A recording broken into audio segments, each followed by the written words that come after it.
It's time for Potato Boy. It's time for Potato Boy magical potato anime action. They can't get in the way of it. Server maintenance, get out of here.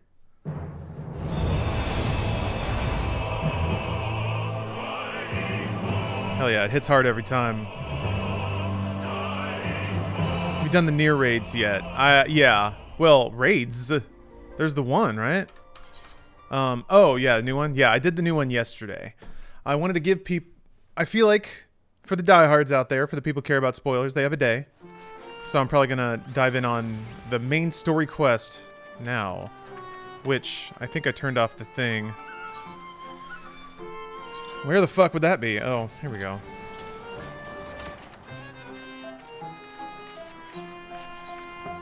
Oh wait, maybe it's. I think I. Wait a minute. I was on my battle layout. That's right. That's why it was off. Sorry, I've been stepping up my my intense Final Fantasy XIV game by shit. Look, it's back in the other dimension. Of course it is. Do you reckon that they wrote this whole goddamn world rule just to make teleporting really expensive all the time? Just to try to sap some more money out of the economy? Sometimes I wonder, man, when they make me do those 1,000 gil teleports, I'm like, shit, that was clever. That was fucking clever. I mean, you can like work the angles a little bit, but at some point they're making you jump across that metaphysical boundary that costs 1,000 gil to push through. Radar Noise, thanks for the resub. Oh, you got your card. Great. Yeah, I shipped off a ton of them, but something about the UI in this game that I do not care for. Well, the good news for you is that you can do anything you want with it. Every last element in the game, you can move around, resize, change the opacity of scale. You can largely pretty much customize the entire game to exactly what you want it to look like. So I've been dinking around a little bit. Now I will say that, like, yeah, you can actually blow up the meters to make them more like, here. Let me try. No, actually, no. Even when it's in like, even when it's not in like PC mode, it still looks pretty weird. And I've moved this stuff around too, so it can look a little more normal. And then this thing is also like different. So let's see. Where do you change it back to? There we go. So this thing can be like nice and graphic, and it can be bigger, and you know. There's a lot that can change around about it. But I will admit, it still looks just like a big old... it still looks like a nerdy-ass MMO at the end of the day, because that's what it is. There's no not looking like that. Oh, that's right. The, like, camera angle.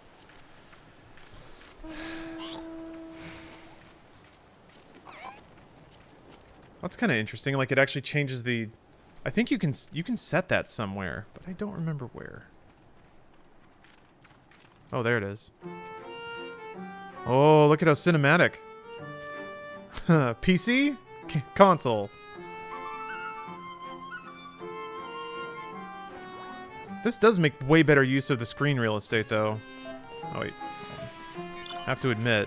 Because I was just thinking in raids and stuff, I kind of need to see more... like, more above me.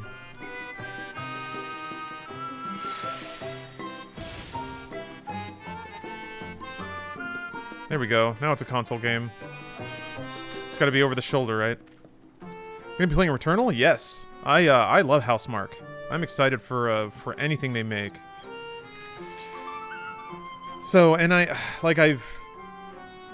this is also their, like, first big non-throwback arcade game, so I'm really interested in that too. I want to see, because even the mechanics still look pretty arcadey. Like, it looks fast. It looks like you have to hit buttons and make decisions, and I'm super about that.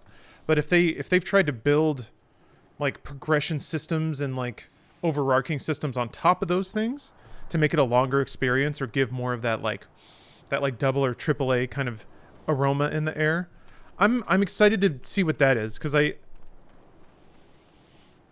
there's so much about, like, developers that focus on mechanics. They don't typically blow their games up into AAA space in a normal way. So I'm excited to see what that is. To me, it's like the difference between like Doom 2016 and Doom Eternal, a game that was like trying to kind of keep a foot in the fuzzy AAA space of like telling you that it's a cinematic game and giving you those cinematic beat moments, like feeling more like a 2010s kind of game, versus just going all in on mechanics and content. It's just like it's crazy rooms, it's a variety of encounters, and the combat mechanics are what the game's about, not like exposition or long hallways or scripted sequences or characters doing monologues while they're walking around you and you're like tied to a chair or behind a one-way mirror or or held in place with space magic, something like that. Feel over style? Yeah, I would say mechanics over style, which doesn't mean that they're not stylish, because Housemarque games are always pretty stylish too. Nex Machina was so good, was so good. I actually never finished that game. I wanted to do like a proper arcade run of it, but my stupid pants. He's got the perfect sassy stance. All right, fine. I'll pay the 1,000 gil. I was gonna spend so much time just doing nothing. God, back to Revenant's Toll, huh?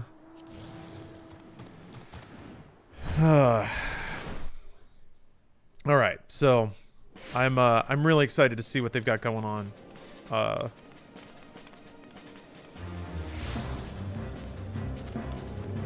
And what gameplay, like I just saw 5 seconds of gameplay and I was like, awesome, good.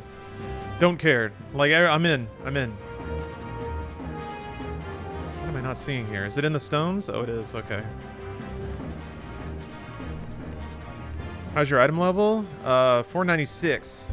I was able to do the raid. I'm very blessed there. I think before when I played, people like shotgunned me with high level gear. I'm pretty sure I got the streamer buff because I don't remember grinding up into that item level. It's always in the stones. Yeah, you're right. I gotta get that muscle memory back of just running from the Aetheryte right to this place. The place of flute and harp. It's a place of intrigue but peace. You get 505 from new dungeon? Ooh, cool. People have said that the new dungeon's pretty good, so I'm looking forward to it.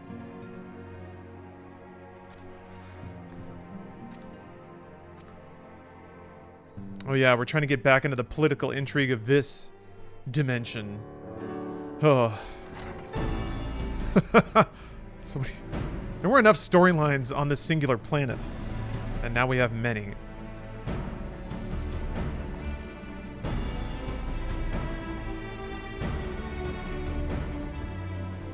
Scenes like this make me straight up think about Final Fantasy VI. It looks exactly like it. Like stone castles, this sort of like heroic march music. There was a lot of that in 6. Characters walking in from out of frame, text bubbles popping up. There's a reason this stuff works on me, and I'm pretty sure it's just because of what I grew up playing. I think there's a generation of people like that at this point.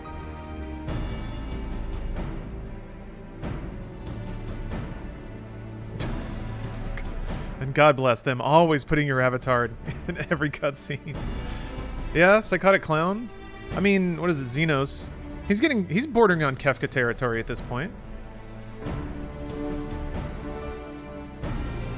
Although they've certainly been pretty cagey, really nailing down his character personality type.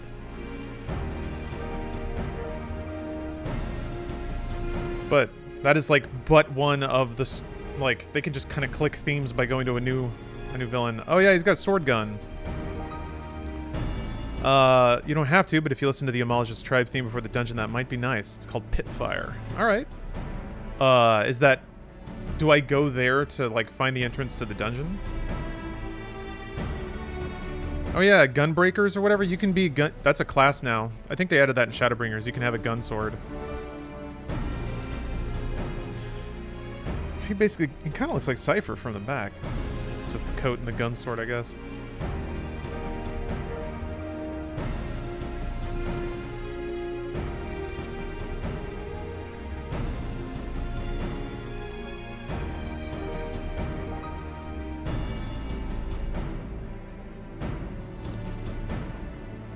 So many names. Man, they're trying so hard to remind everybody what's going on. About to watch the final of you and Bruce playing RE6 while working. Hope you have a good stream. Well, thank you, Darkness. Yeah, a lot went on. It was a very, very pivotal time. A lot of drama, a lot of ins and outs. Characters grew. Some of the cutscenes are probably due to budget. It does kind of feel like it's also used to reference older Final Fantasies. Oh no, I mean, I think if they had all the time and money in the world, they'd probably voice act it all, but... And back in the day, they probably would have too, but they didn't have space, so... There's always a limitation, one way or the other.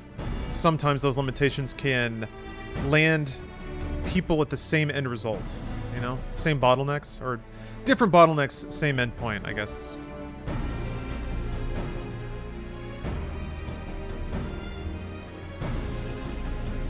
Yeah, money's a limitation now. Time.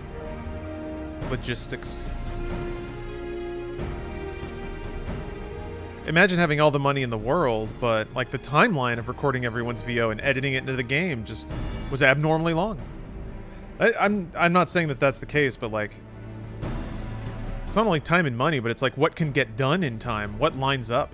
You can bite off something, but like let's say you have one feature of your game and it's the only one that's going to take another 6 months to finish. Sometimes it's not worth that either. That shit's crazy when you think about like, well, maybe I'm the only one that thinks about it, but just production, game production in general, aligning things to land at the right time so that other things can happen, multiple other things. Crazy.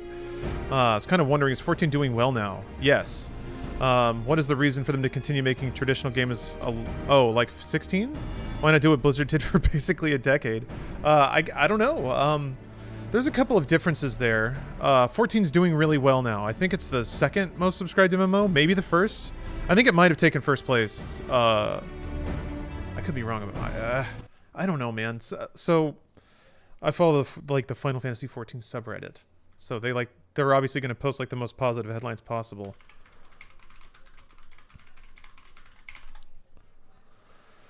$22 million.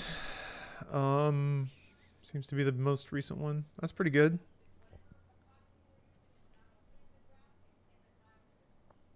That's not more than WoW though, right? Like not by a long shot.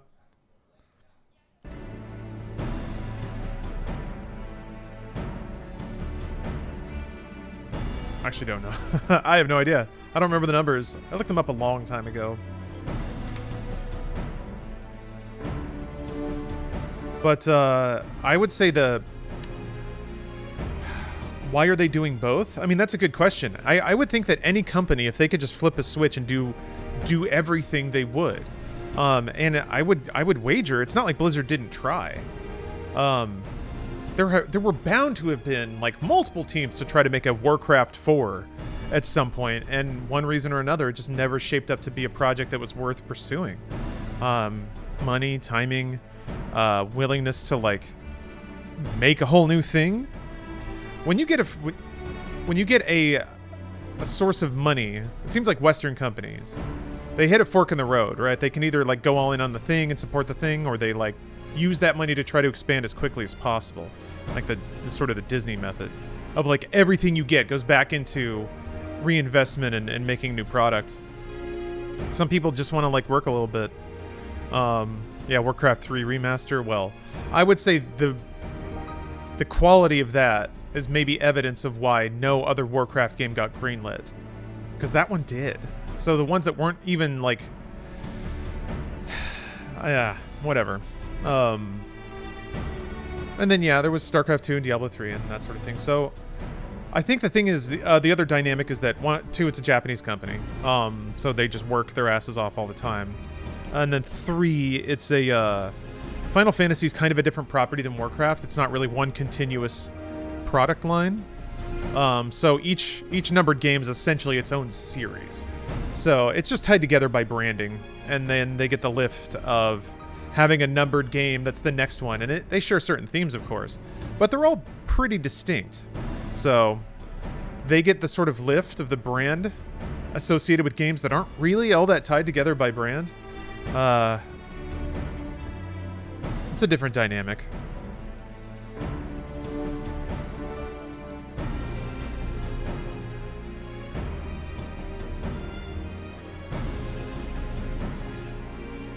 I've long been fascinated about the way that Blizzard creates games. Why and how, and I don't know. I don't get it. Cause yeah, War 3 Remastered was real strange.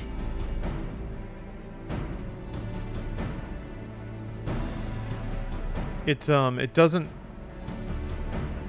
I guess there are multiple. Like you have to kind of think about it in terms of the multiple teams within Blizzard. But it doesn't paint a healthy picture of whatever team worked on that game.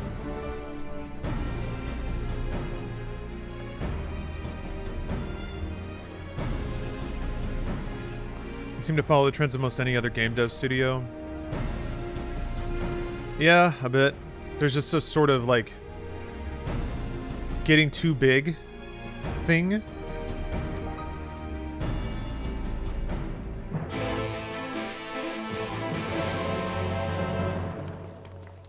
Say all Final Fantasies are part of the same multiverse? I mean, not really, no. Things like that have only been established in side games like Kingdom Hearts or Dissidia. 14, as an MMO, does come the closest to actually doing that, in some very literal ways. But that as an idea doesn't exist outside of 14.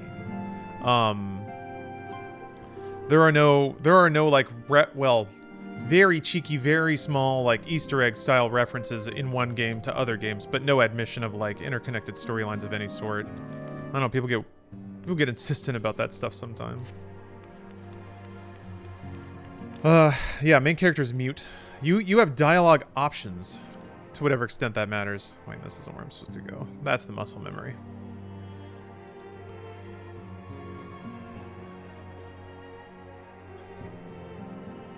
Alright, that person's there. 14 is just more fun callbacks, not actual connections. Yeah, that's also true. They try to go like 2 or 3 steps removed, where it's like the ghost of a character, the ghost of their shadow of an imprint on the magic flow arrived here, and then that's how it happens. So they try to be very distinct about it. And I think it's honestly, I think it's a good call. Although that does make it difficult for people in like we're used to iterative sequels with, you know, numbers on the end of them. Like Dragon Quest doesn't work that way either. But every like Western-made movie or game, if it has a number on the end of it, it's probably a chronological sequel story-wise to the last one. So that is a weird. Where do you want me to go now? Take my money. That's a weird dynamic to try to get through, because yeah, everybody. By the time we get to, you know, Final Fantasy 16, people are like, "What the? How do I process this?" I just want to go straight there.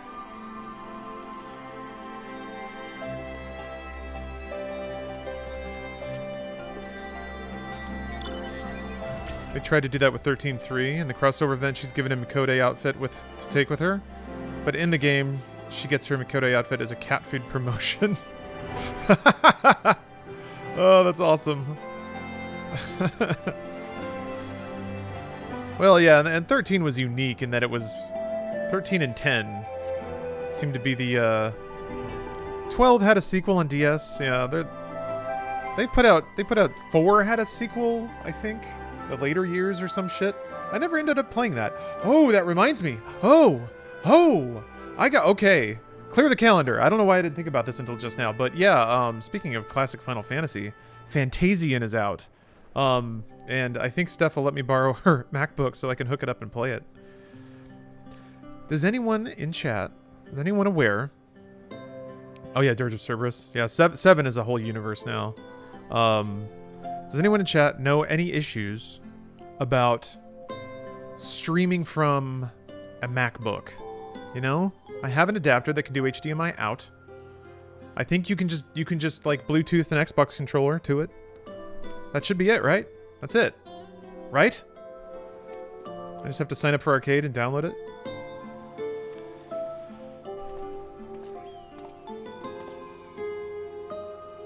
Oh, this dude rules.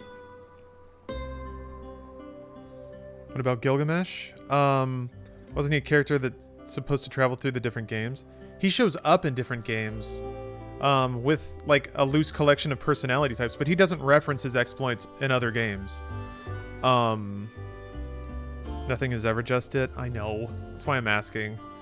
Yeah, no, he's in kind of a goofy side boss in like a couple of games, but you know, Sid is in every Final Fantasy. It's kind of like that. It's not the same Sid. They don't know each other, but they kind of have some similar personality traits and do the same thing in the story. But yeah, Fantasian from Hironobu Sakaguchi. Some of the like passing headlines I've seen say that it's pretty good JRPG, so I think OBS doesn't work too well on the MacBook, but if you're capturing on it, then it should be fine. Yes. Yes. Yes. I will degrade myself and play from Mac OS for my sweet baby Final Fantasy. Because Sakaguchi still got it, man. Lost Odyssey is the best Final Fantasy game. But maybe it's Fantasian. Actually, I guess Final Fantasy 14. But I'll never play it if it's stuck on iOS. I mean, yeah. I was lucky that Steph had some Apple hardware.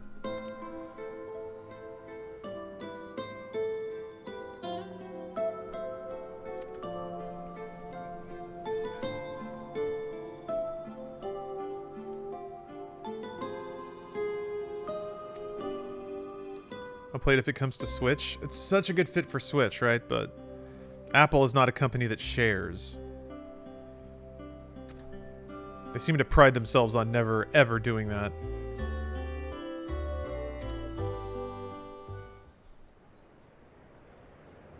That'd be like asking a Switch exclusive to show up on like Android. Nintendo did their experiments, but they seem to have lost the taste for mobile.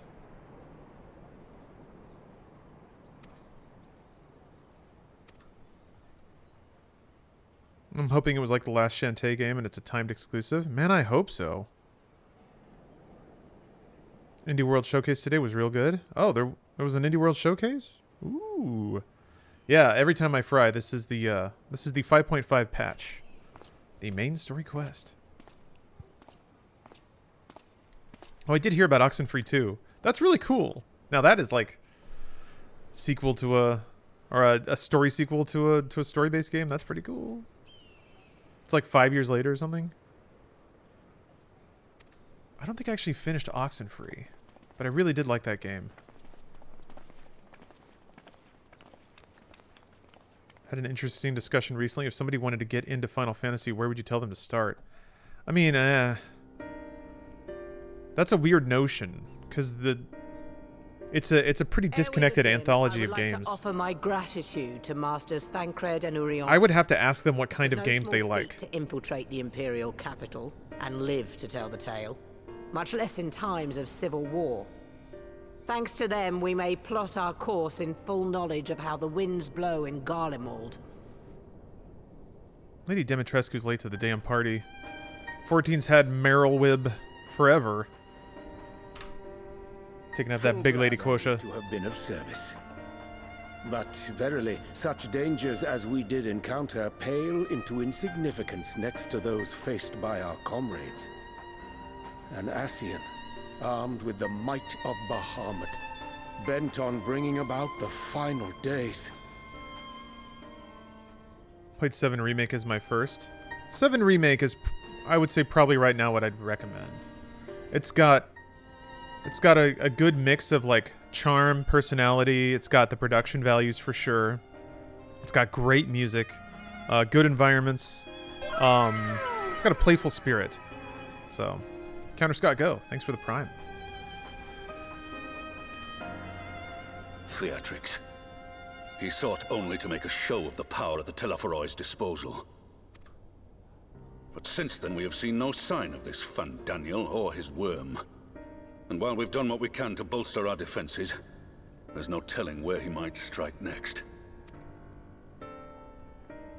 Whenever and wherever it may be, we must use the intervening time to learn more of our enemy. 'Twas with this in mind that we dispatched scouts to investigate the towers.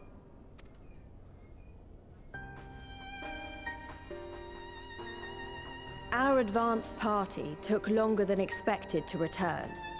And when they did, they tried to kill us. Luckily, I'd seen that sort of thing before, and we were able to restrain them before they did any harm. Then it was just a matter of letting the Porksies do their work. Are you saying they were tempered? Once they'd come back to their senses, they told us everything they could. It seems that just as they were getting close to the tower, they heard an ear-splitting roar. And that was the last thing they remembered. Who let baby Noctis to the war table? I think I have to be standing on that chair, right? There's no way I'm sitting. Unless it's on like three phone books or something. But what worries me most is what they were saying right before they attacked. Glory be to Garlemald. All right.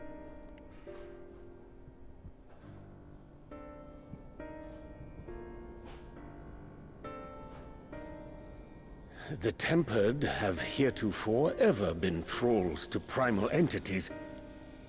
Yet these hapless souls were compelled to accept a nation as the object of their devotion. This calleth into question all that we know of the condition.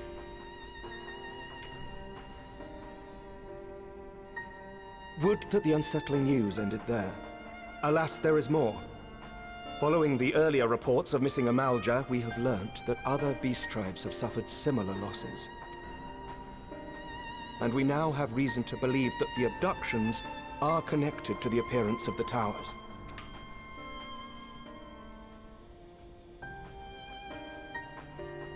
Our scouts sighted black-garbed figures leading shackled Ixal in the direction of the tower in Dravania. The Temple Knights were able to intercept them before they could reach their destination, liberating the Ixal and apprehending their captors, each of whom was found to be equipped with Garlean arms and armor. What's Garlia up to? So the Empire is the common thread. Bad guys. With the support of Xenos, it seems likely that Fandaniel has rallied a faction of the splintered Garlean army to the banner of the Telophoroi. All right. Lord Hien reached the same conclusion when I shared our findings with Doma. The plan had been to march on Garlemald from the east and west in order to force a peace treaty. But the situation has changed. Dealing with the threat of the towers must come first. I gotta admit, I don't remember any towers. I remember they were developing like a nerve toxin, Black Rose or something like that. Towers, it probably happened in the last patch.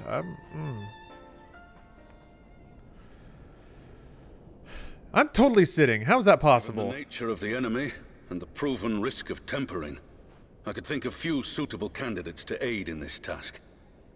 But I am confident in my choice. Probably 2 towers? Yeah. Sounds like 2 towers. How many IQ points do I need to follow this conversation? You just need like a... You need a really good memory.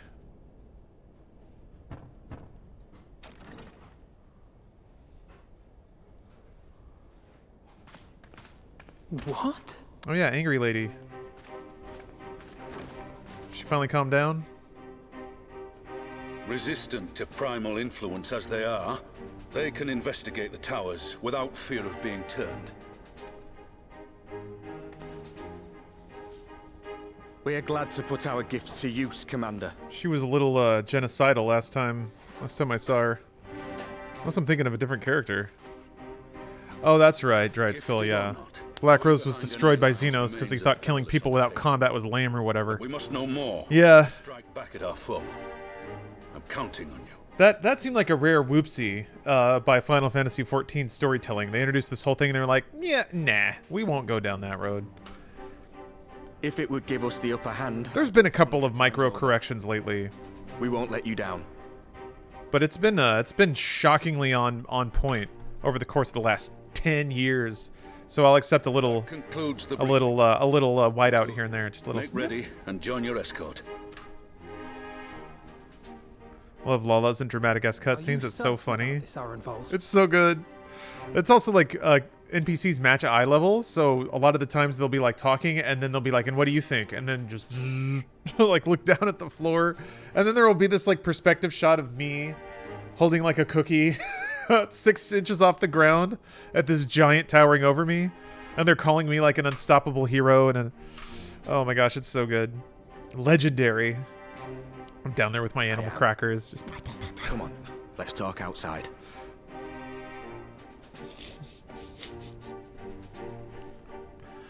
Oh, it's so good. Sometimes I wonder how different my experience would be if I had actually made like a full cool-looking dude. But no, I'm pretty good with the soul patch. He has very, very innocent eyes, and that's what I like.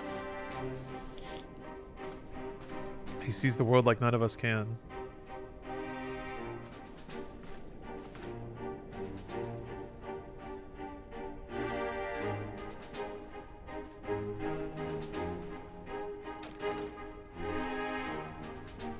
What is your character named? Oh, it gets even better. My character is the combination of the two coolest characters in all of Final Fantasy. My character's name is Cloudaroth Cephaloud. I wanted a name that would make people roll their eyes and possibly get a stomach ache. Knife Ears, that's a pretty good name. Pork Sammy.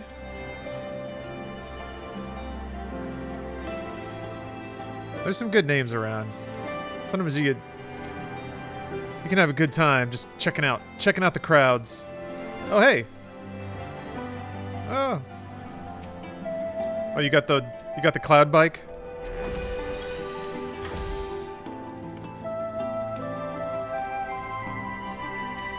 I don't know if I got that one. Doesn't it play like Crazy Motorcycle when you're on it? What's really weird is playing a female character because of the part where Ardbert talks through you at the end of Shadowbringers. Oh, yeah. At the Rising Stones. Made sure to inform Jamolder and Vamar at Ralga's Reach as well. Oh, it's a paid mount. Okay, I probably didn't get it. Oh, it plays the Bombing Run theme. That's awesome. Holy shit.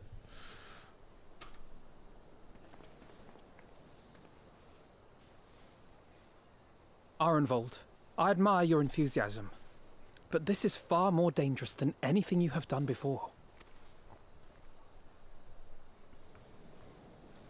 I know the risks. And I also know what's in store if we don't stop Fandaniel from carrying out his plan. That is a weird name. It's a weird name. With this power of mine, I can make a difference. If I stood idly by, I would regret it for the rest of my life.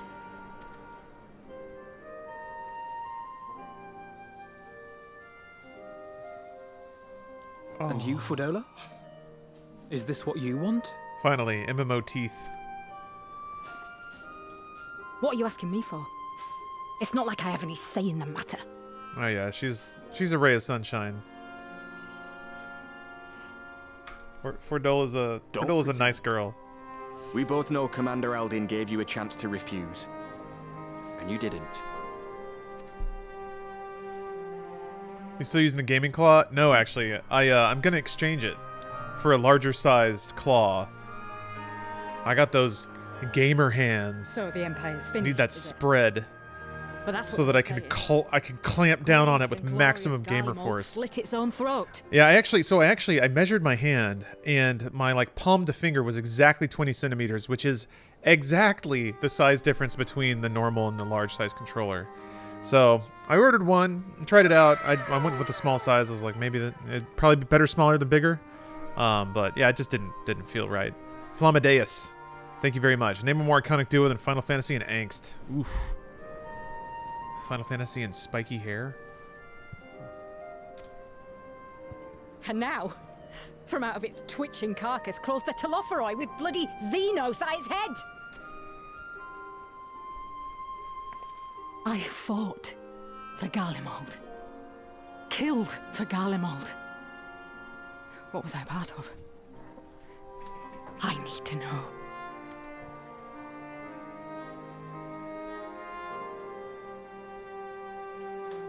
Very well. If your hearts are set on this, I shall not stand in your way.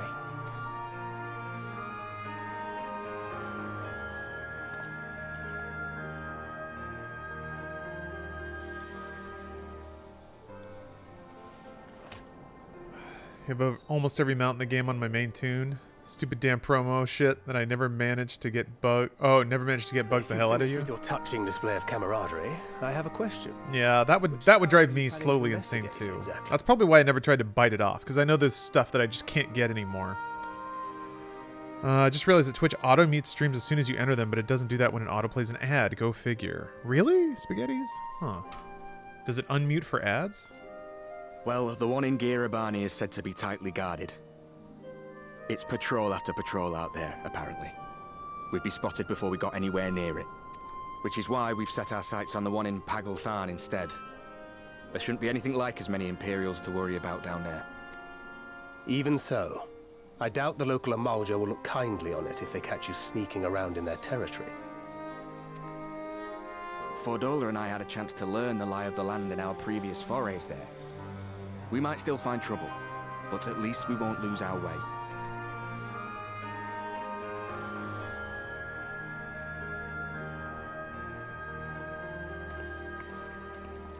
Well, we'd best not keep them waiting any longer. They never really explain how Xenos can just possess people after he died. Well, he's an Asian, right? I thought they kind of did. Don Author, thank you for gifting a sub. Thank you for watching that ad, Spaghettis. But now you won't have to, for a month at least. Mayhap when all of this is over, we could take another trip to Loxeld. I would have you know I've become a rather capable swimmer since our last visit. Ha! I'll believe that when I see it. Though, to be fair, getting into deep water does seem to be a scion's lot in life. Take care, eh?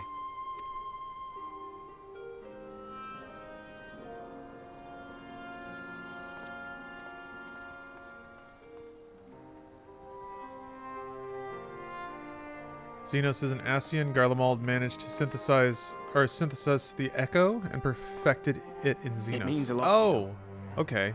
You come in with me. Then well, For saving my skin, don't I? Can't return the favor if I'm not there. they might go back to like explain it a bit more, but I kind of get it, right? The game's world rules seem kind of similar to 7 in that there is a kind of like energy flow that life goes to and returns from.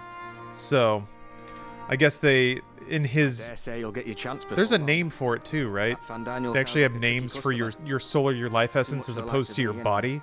So if they infused his like spirit with the knowledge of how to traverse that reality or that realm of spirit energy, maybe.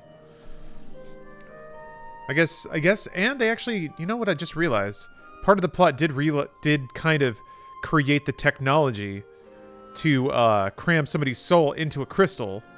So maybe Diablo vibes, maybe that's where it's going with Xenos, is like, oh, Aether is the word you're looking for? It is. Thank you, Kyle.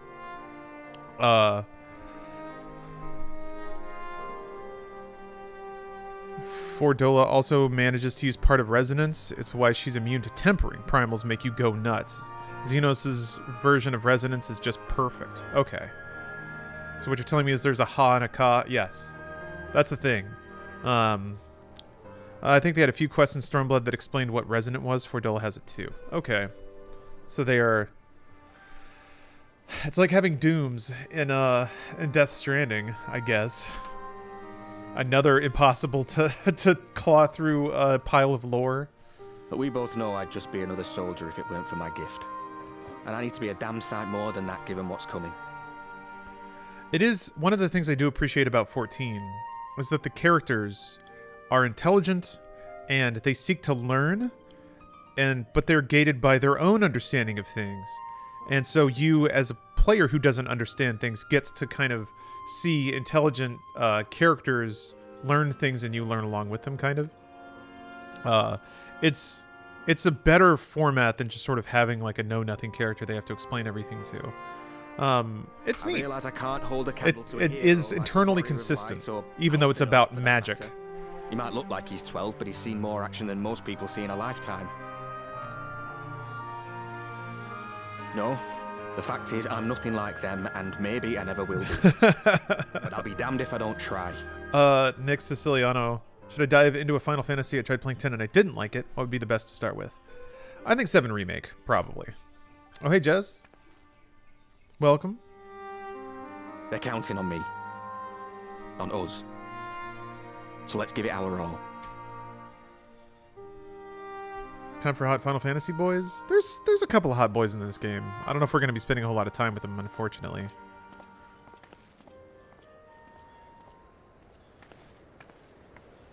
Yeah, 14's a tough record. It's free. He The does not beginning's want free. for conviction.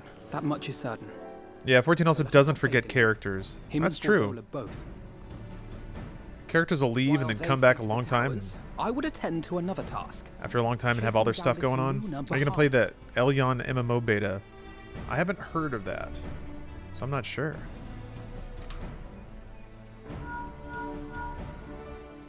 I'd only disagree on 7 Remake because it plays so differently than the rest of the series and it's not complete. Can you hear me? Well, It's Tataru. no game is complete as long as it can sell. I'm happy to say and we've managed to find there's not really a similar to the rest of the series anymore. If you think about, there was a grip of Final Fantasies that played roughly similar to each other from like, I guess from like 4 to 9. But all the other ones have been pretty different.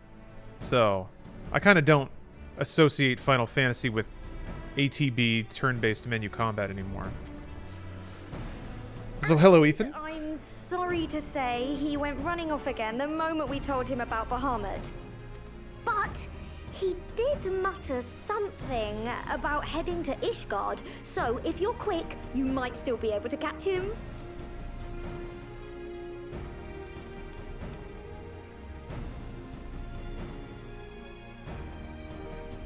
Even if we set out this instant, he may already have left by the time we arrive. Have her send Yeah. Bonanza to Ishgard. It may prove useful should we need to give chase. Kind of PS2 era on. It's all been pretty mechanically unique. Speaking of hot boys off to find a Stinian. Yeah, everyone loves a Stinian. I'll see to it as soon as Kryl and I get back to the Rising Stones. Good luck. And you know, with all that jumping he does, he's got to have a While tight you butt. go off on your dragoon hunt, Urianger and I will return to headquarters. We have much to tell the others. I wish you every success in your search for our elusive friend. May we all meet again ere long. Ah. Okay. I saw a cool trailer for this game once with 2 people fighting Dragon Ball style and a cool samurai dude. That was the intro to Stormblood, the last expansion, which is also a very cool intro. Yay. I guess I got my money back for all the teleporting. Thanks, Yoshi P. Oh, and I'm gonna get I can get a pizza or a mist spinach quiche or a Twilight Popoto salad. Gotta have snacks when you're going adventuring.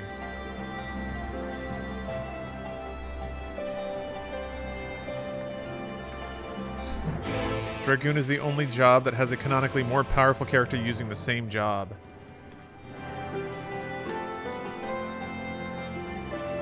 Huh. I did not think about that.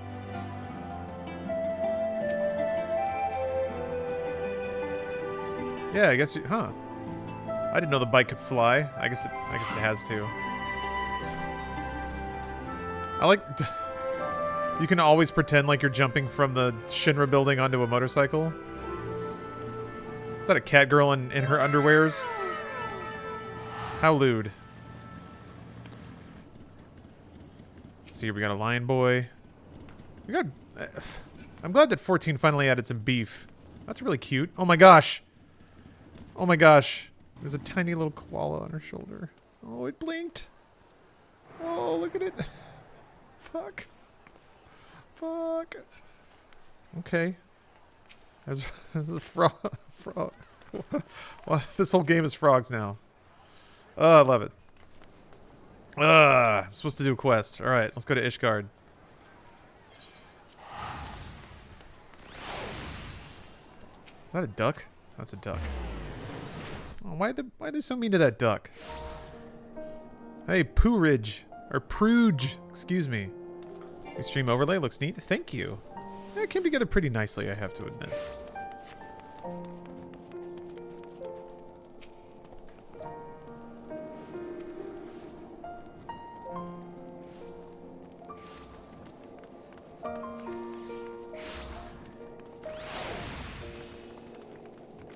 Oh, I wanted to click on that fire.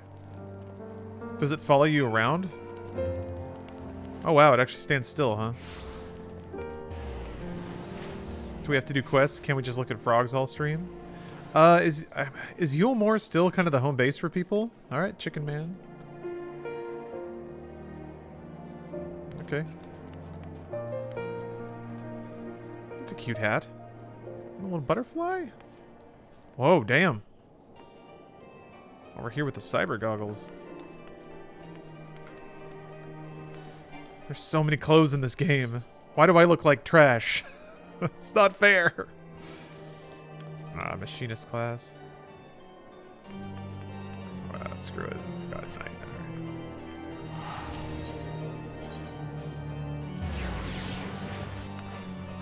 Could you name all your spells? I don't think so. If you go over to Gridania, there's an Easter event going on. Oh, okay. Can I get another egg to write on?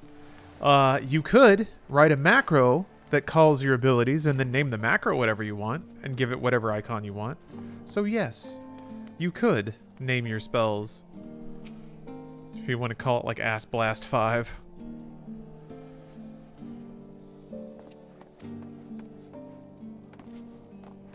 Oh, you get a chicken suit. Oh, okay. For this Easter event? Excellent. Excuse me, Hatching Tide.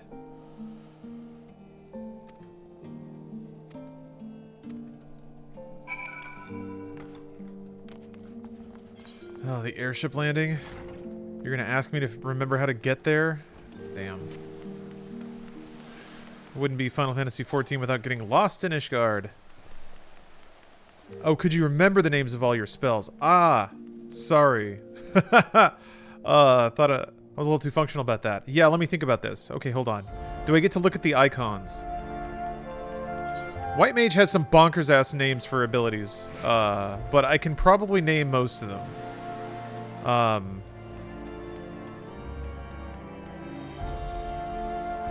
There's a few that, like, I would mix the name out. Do it left from right. Okay. Let's see here. Okay, bottom row. Cure 1, Cure 2. Divine Benison, I think. Rescue, Regen, Thin Air. Divine Afflatus Solus, something like that. Asuna, Surecast, Swiftcast, Tetragrammaton. One wrong already. I don't need to know what it's called.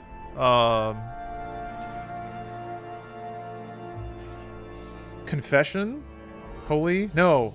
That's Glare. Holy. Assize.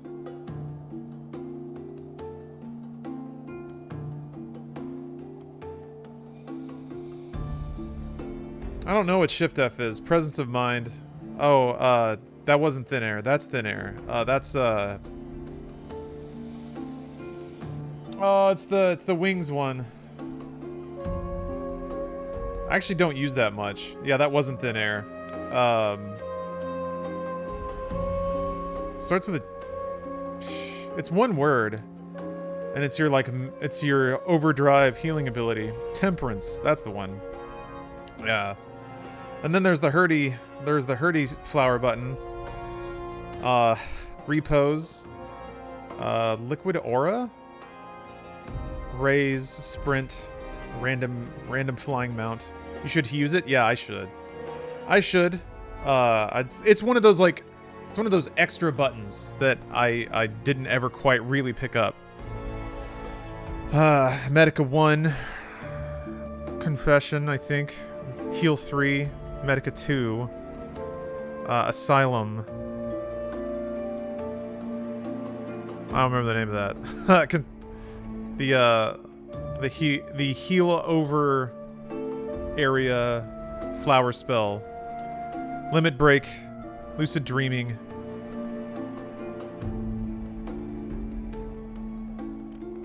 Top second row is plain area. Oh, okay, yeah. Give stacks of confession. Yeah. So then you... Well, actually, hold on a second. 10 seconds. Okay. So you only ever get one stack. I guess could multiple... Can confessions stack? Oh, Team Ninja's making a new Ninja Gaiden game? What? Really? After both Neo games? I wouldn't think they'd go back to Ninja Gaiden after trying to make Neo. And then, oh, Benediction. Yeah. There's a couple of oh shit buttons. That's one of them. I meant buff, not stack. Okay, I was like, It'd be cool if you could stack that, I guess, if you were with another white mage or if other healer classes had Confession. Or Divine Benediction, excuse me. It's weird because an ability will give a status, and they both have unique names. Before, but the way Alphino goes on about him, I'm fairly sure I could pick him out in a crowd. Oh, Deaf Moon, thank you for gifting a sub. Speaking of which, it does seem awfully quiet. If the erstwhile Azure Dragoon had returned to Ishgard, would it not be a source of general excitement? Dr. Sigma was poo. I don't know how I feel about this choice. Yeah, but Neo 2 was pretty S tier. Like, it was super well made, well designed. Good quality once it came out. Yes. Is our broody boy here? Yeah. First the Scion's Coinkeeper, and now you. I'm beginning to think these meetings are more than mere coincidence. He's so tall. Confession is just 10 seconds and at 200 potency for your heal AoEs. You can use more than one heal and it'll boost them all. Oh! I thought Confession was consumed when you healed. Oh, shit. Okay. So you could pop that, and then in 10 seconds you could get off like maybe 3 AoEs, or if you have a full flower, you could just spam that. That would be, it used to work that way. Fuck. Okay. That's actually nice. What's going on with this hand? She's like Arthur fisting over here. She's like...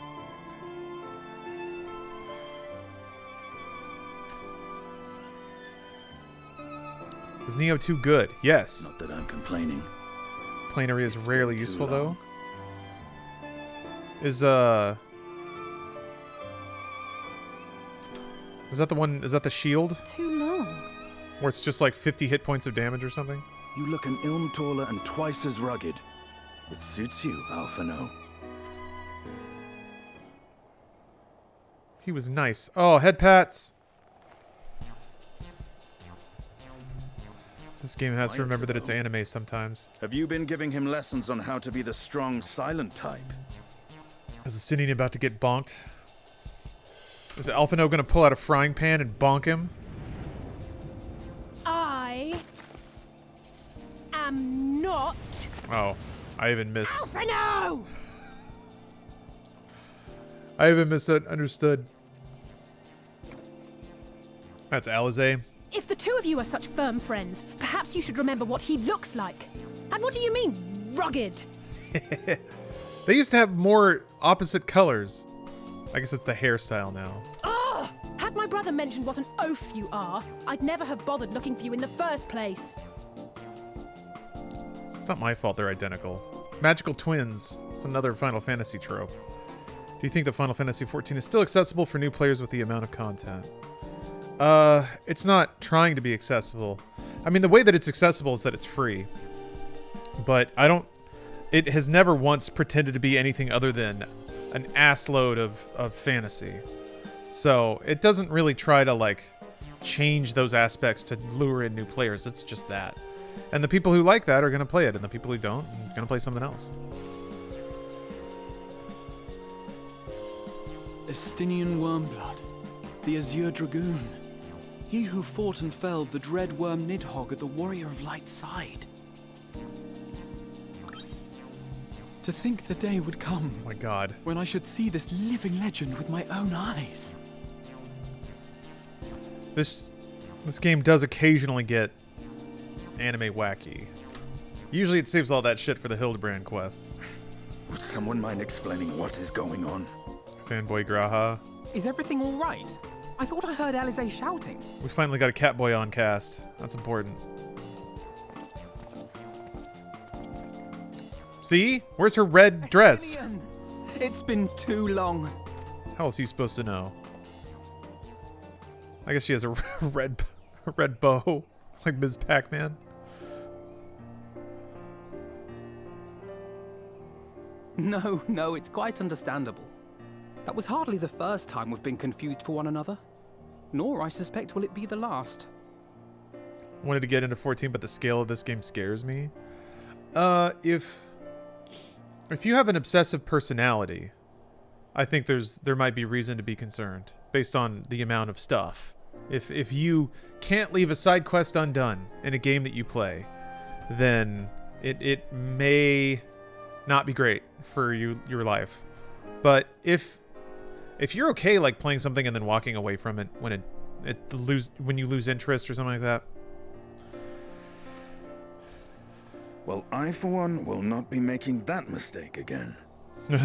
Treat 14 like a single-player game with an occasional co-op content, and you'll get through it just fine. That's exactly how I've always played it. What I will say, and you don't have to speed through it. Inside and out, I can tell.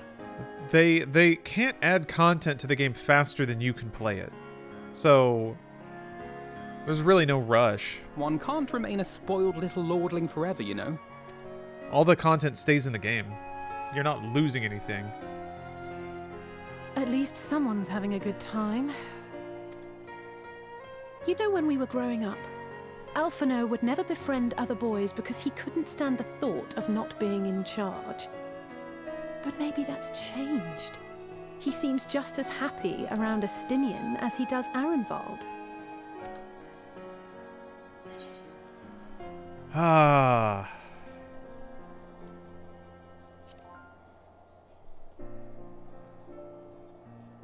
I wouldn't be so sure. He still loves nothing better than the sound of his own voice.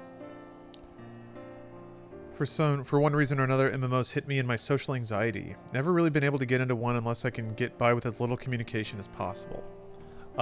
You can get by with very, very little communication in 14.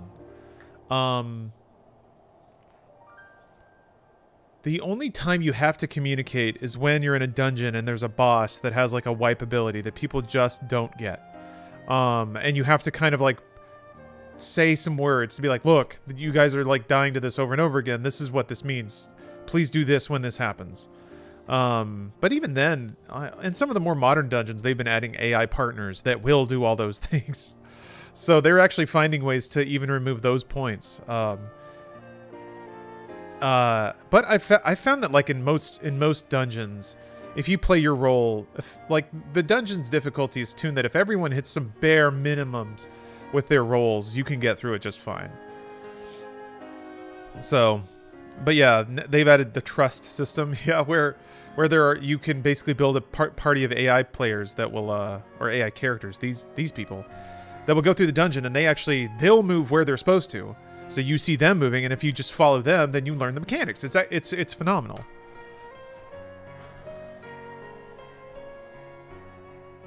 It's such a great tool. No rest for the righteous, eh? Yeah, you get a much slower clear with AI. I was just on my way to borrow an airship to take me to Azis La. Yeah, they don't do the damage the players do. But that's kind of good. I feel like if you're playing with AI, how could I forget? You probably want more time. With whom Bahamut get to see more rotations of a boss pattern and stuff.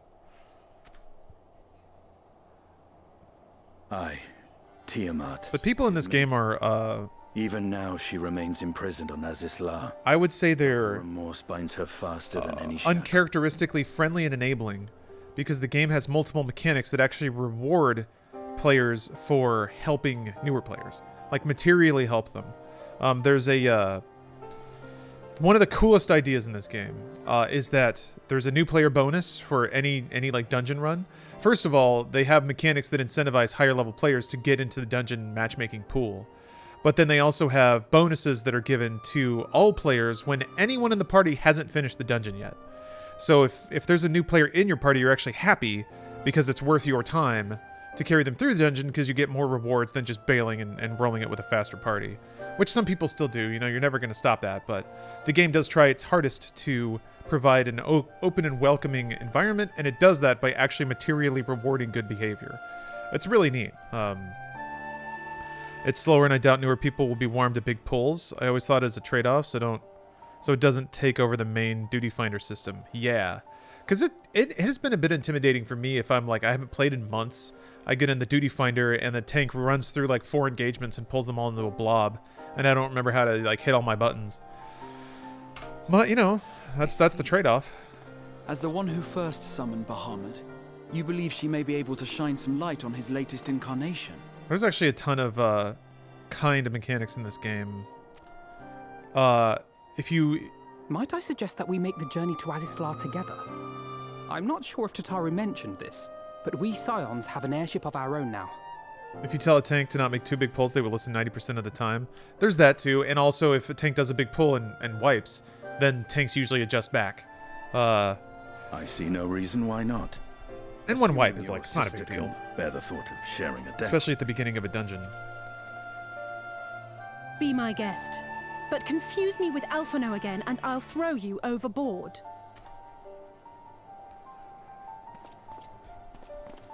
They even have, I don't know who he thinks he is, but he's nothing like Alphino painted him to be. So this is... 11 had this too, but there is a whole, like, pre-written dialogue tree system. And it auto-translates too. So if you... There are some basic, like, character and action phrases that you can say. So you can, you know, ask people to go slower, you can say that you're new, things like that. And if you don't want to type it out, there's like a flow tree you can go through. It's actually pretty useful. Are you still using your Azeron? No, because I'm going to send it back. I'm going to exchange it for a larger hand model. I will admit, he is but not I'm excited to exactly use as it I more. imagined him either. Based on what I had read of the man, I think I was expecting someone a little less blunt. Most people in this game are surprisingly understanding. Yeah, they kind of are.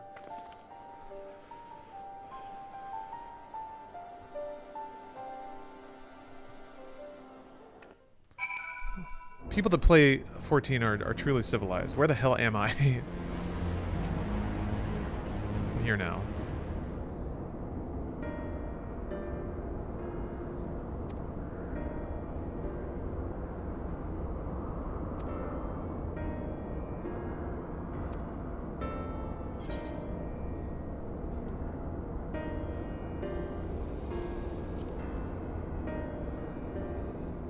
I don't remember a whole lot of, this is Heaven's Word stuff.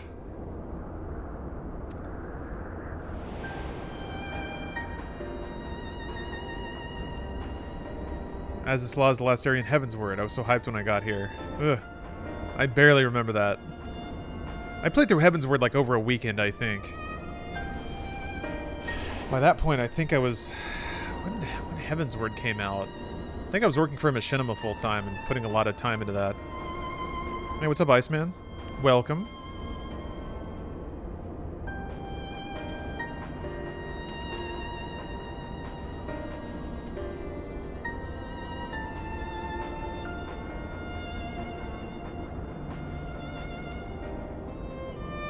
So wait, he's like part dragon? I kind of remember. I kind of don't remember Estinian's backstory. I just remember that he hated that one dragon. Ooh boy, was he mad at that dragon. He was gonna stab that dragon. That's all, mostly what I remember from Heaven's Word. Estinian was like, must kill dragon, and then it was very tragic apart from that. He kind of fused with Nidhogg. Oh yeah, he kind of like absorbed the eyeball. He finally took a shower. Yeah, he did the Final Fantasy IV thing. He like transformed. Character class change. Look at this fat cat. Oh, I guess I'm following Frog through the story, and Frog is away. I gotta use the restroom. So unfortunately, Frog's got a lead on me, but I'll be right back. See you in a second.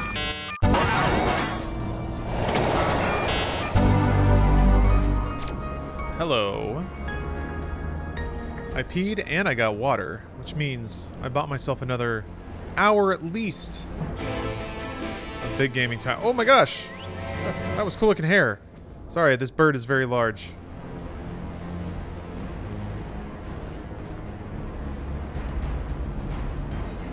It's a nice white mage robe too.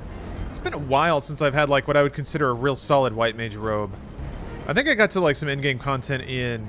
I mean, Realm Reborn was pretty classic. It had like the white with the red accents and stuff, but...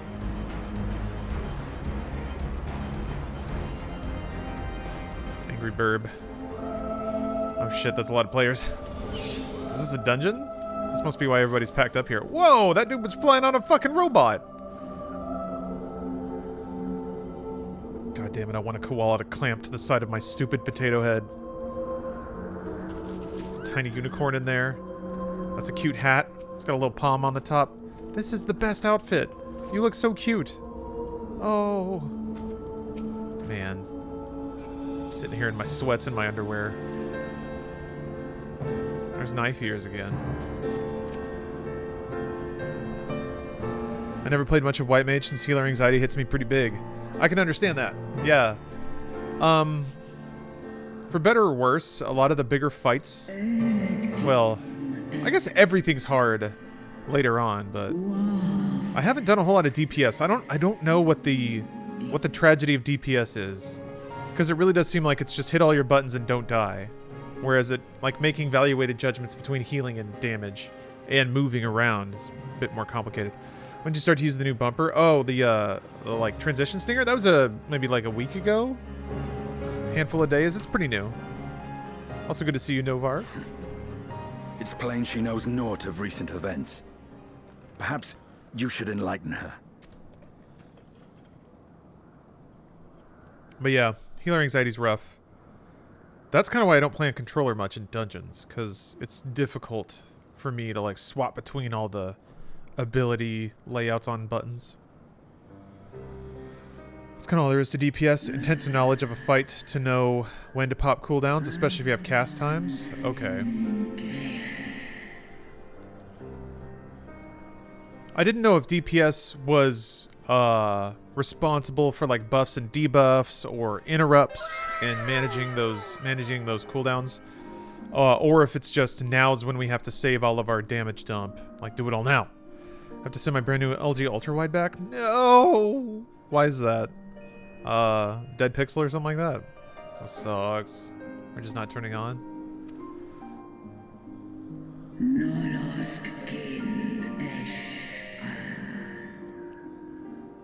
DPS, probably since the kits are overall more complicated than healers and tanks, but then again, DPS doesn't have to worry about raid wipes or positioning the boss correctly. I guess with DPS, theoretically, a healer can go down and come back up, and you don't lose much. But if DPS goes down, you lose, you know, all the damage they would have done while they're on the floor. And that's more substantial than the healer going down, so I guess there's more to risk standing in the red as a DPS.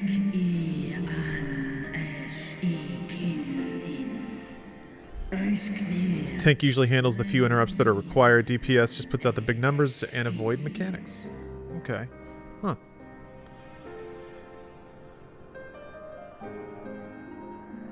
Thanks for company. Was lurking while doing Doom 2016 on Nightmare. Liking the difficulty more than Ultra Violence. Feels more meaningful, and now I can also say yes, imps are the worst. They're so bad.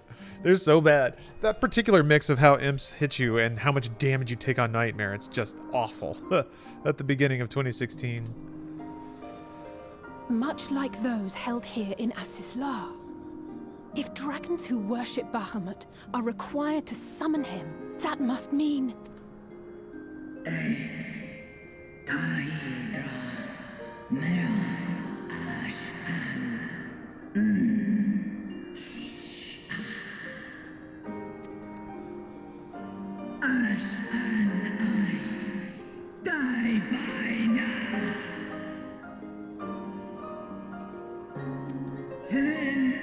Oh yeah, one got you from behind a wall with a curveball. They'll do that shit. They'll arc fireballs up over geometry, but also lead you. It's astounding.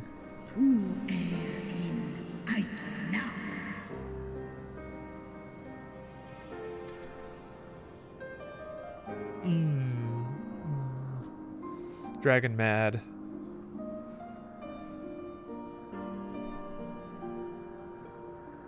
Your children's pain means nothing to them. They laugh at your kind suffering. But tears will not right this wrong, nor will lamentation see the perpetrators punished. Stinian about to drop some cold hard revenge knowledge.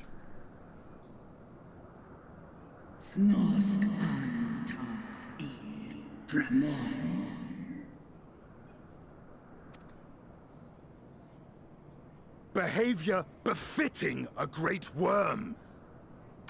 We came here to ask mighty Tiamat of the First Brood, consort of Bahamut, mother of the dragons of Mericidia, what she intends to do about the crimes committed against her children. Is he about to tell a dragon to nut up? I think he is. That's pretty cool. That's something.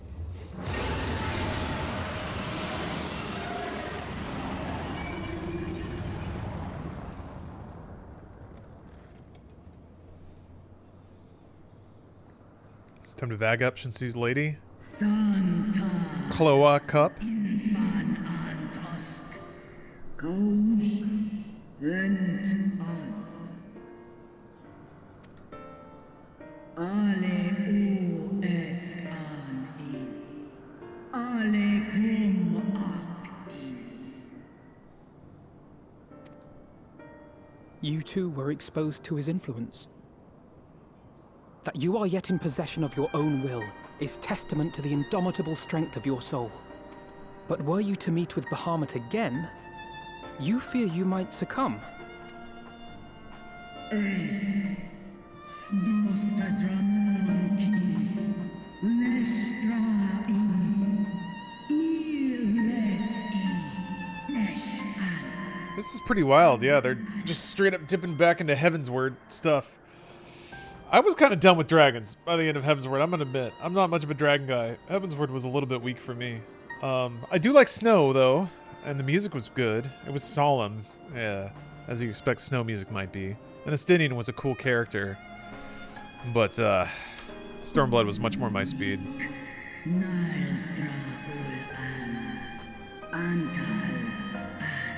Love how 14 is really just a celebration of Final Fantasy in general. The weapon trials are top tier. Oh, yeah. Those are great. Didn't they add a new diamond weapon encounter?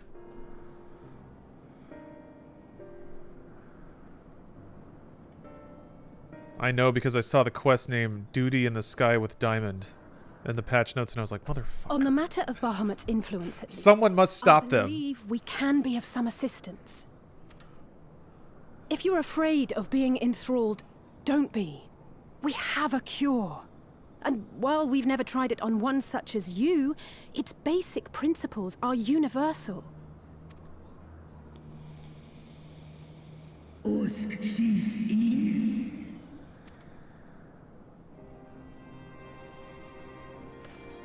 That seemed like news to Estinian, too. There is no future for those bound to the past. That you committed a terrible sin, I do not dispute. But if you feel remorse, you may yet make amends. We offer you that chance. Take it, or you will forever remain a prisoner. Not of these cruel shackles, but of your own guilt. What story patch is this? 5.5. Oh, have a good meeting, freelance.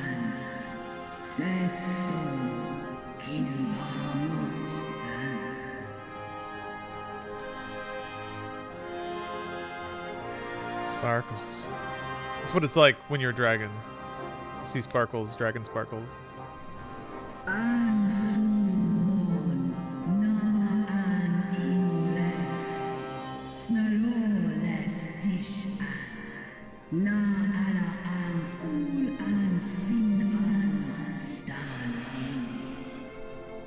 So, what I find interesting is that in Shadowbringers, they really did get into some of the, like, universe creation myth of the game and the world, which, you know, it actually was pretty trackable. It actually made sense. What's crazy, though, is a lot of the stories at this point, I'm trying to think of how to phrase this. Like, there are galactic level problems that you kind of almost would expect the main characters to start acknowledging or taking on. But the characters are pretty uniquely focused on just defending their home, like their version of their world, their nation, their reality, whatever. It's like, boy, there's a lot of other chaotic shit going on out there. And even the current state of the universe is not necessarily like harmonious or sustainable, but they just kind of deal with each problem as it pops up in like order of severity, and that's just what it is. Like, there's no time to worry about bigger problems because they have to recruit this dragon to do some shit. It's bizarre when you think about the weight of the they've set up some pretty big problems, I guess. More Zodiac and Heidelin stuff is probably going to be in 6.0. Well, yeah, 6.0 is supposed to end the arc, right? All of it. Or I guess the Heidelin arc. Maybe my thoughts are a little too big about what they're actually going to try to bite off. But I thought that 6.0 was supposed to conclude certain things. And if they go that big with, I mean, how do you get bigger than that? I guess if it's a whole thing, it's okay that the stakes are that huge. And then it kind of reboots story-wise. It's the end of the Zodiac and Heidelin arc. Yeah, that's wild. That is attacking and killing God pretty directly. Except now there's multiple layers of God, so whatever. Just looking around, having a, oh, look at this coat! Woo! Nice. It's a dramatic hat, too. Damn. There's always something. There's always something good, like this cat. What is that? What are you? Oh! A giant beaver. Does he have little beaver teeth? They look like vampire fangs, though.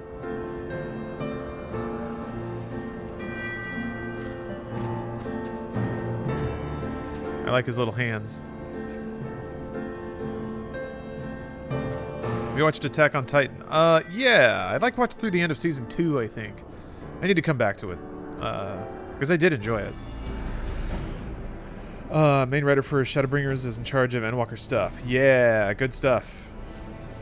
Lore 15 was pretty weak for me. Yeah, I don't know. 15 tried to hit you with the world lore right at the end to justify the end. It was paced poorly. Some of the patch stuff. There's an episode of Arden that actually probably would make 15 a lot more interesting, make a lot more bought in.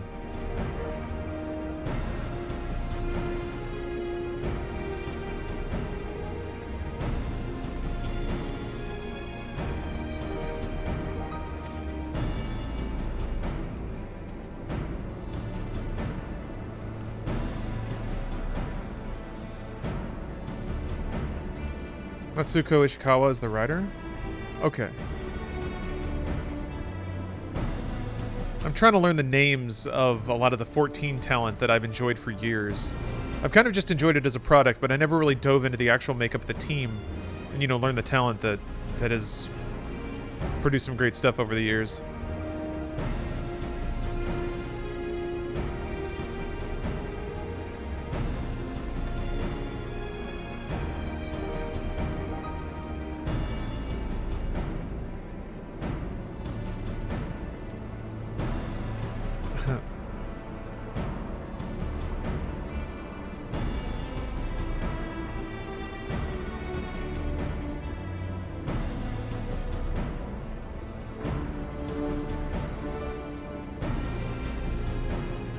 Here's some of my blood.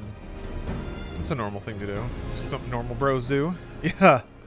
Thank you for calling that out, Alize. That's a weird thing to just have in your pocket.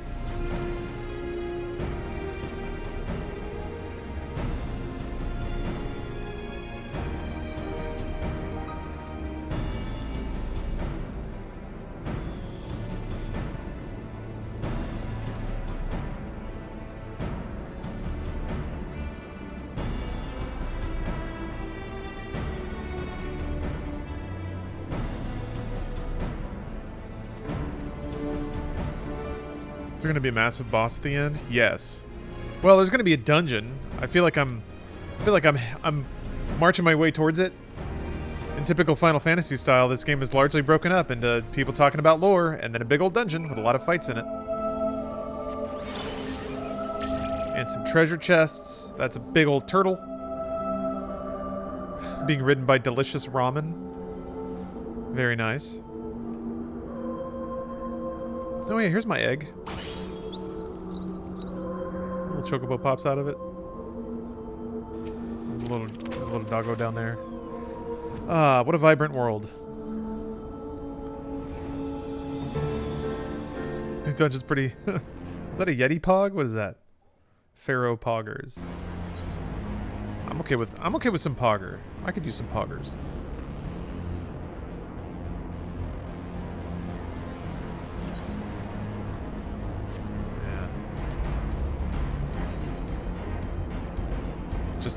Just hanging out. Just a little man in his stupid knit shorts. Riding an egg.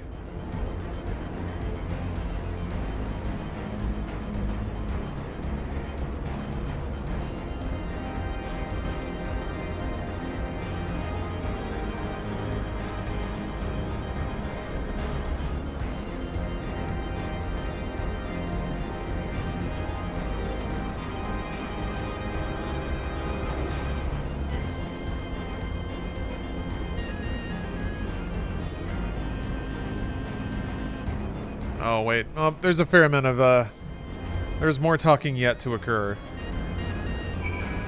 Watch the no-clip documentary on 14, gives a huge overview on the game recovered from the 1.0 launch. Yeah, I did finally watch that. I'm, the thing that still absolutely blows my mind is, the way that, as a producer, he was able to budget people's time down to the hour. That's the sort of thing you, like, fantasize about if you're a manager or a producer, to have, like, that level of honest and concrete logistic data about the work that's being done and its, like, value in terms of time. I would have murdered for that. So it's amazing that he was able to, like, put in that system and it actually worked. I mean, he would mention that, like, he even got to know the trends of the people reporting to him, whether they tended to overestimate or underestimate time of deliverable. And he would even account for that in his budgeting of like, giving people tasks. And he was able to just, like, line it all up like a giant jigsaw puzzle. I'm sure that there are other game producers that have that level of sophistication when it comes to executing a game. I still think they didn't make their own engine. But I guess the 14 team didn't either. But still, the fact that Kojima could start a new production studio, he licensed an engine, but still made an entirely new IP that was AAA in scope and did it all in 3 years. That's a master level producer, director, basically. Now, granted, it probably means he didn't do anything else in that time period, but.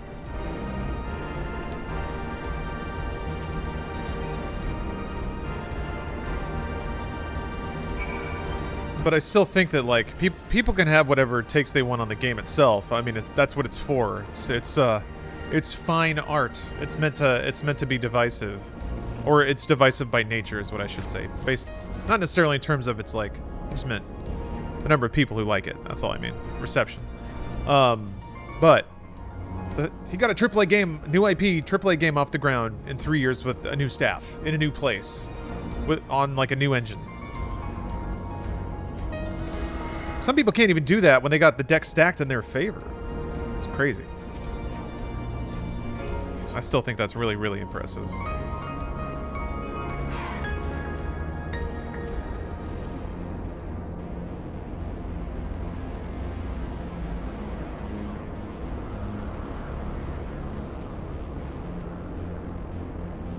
Some of his old producers did follow him, which is, I think, probably the only reason that worked the way it did. Is he did have, like, a production staff. So I think when you have, like, team leaders that you have worked with for years and trust, like, that's the only way that goes down like that. If you already have a really solid working rapport with a really seasoned staff of production leads. So yeah, that's basically the only way that I can make sense of it in my head, is that he brought his hype squad with him. Producer is a very nebulous position in its meaning for me. Maybe I'm just dumb. You're not dumb. It's a nebulous job. A producer just kind of arranges production assets. Like, the only way I can think of to describe it is in other nebulous terms, but essentially a producer creates the form of a thing and then makes sure that everyone has what they need to get the work done on time. And they budget time and people on tasks to get things done, and then they make sure that the right teams are talking at the right times to prevent communication bottlenecks or things like that. A workplace director. That's a good way to say it too. Yeah. It's tough to understand that when if you've never worked on a large enough team, it's not necessarily, it's just the nature of things. Like, it's not a bad thing. But when teams get big enough, certain inefficiencies start to pop up. Communication breakdowns, people falling out of alignment on the tasks they're working on, or the goals that they're supposed to be pushing towards. So you have somebody it's their job to keep all that stuff locked up. Keep everyone on the right page, keep everyone pushing towards the same goal. That task can fall to a producer or a director, and, you know. So with the right person overseeing those things, and the right person taking the right steps to enable all that stuff, it helps a lot, and it's necessary.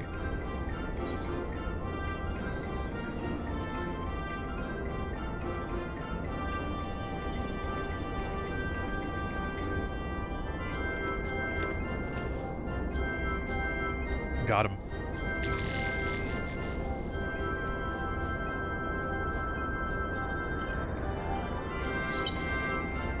Can't resist getting them. Oh, gotta patch my... my Dragon stay-at-home monitor needs to be patched.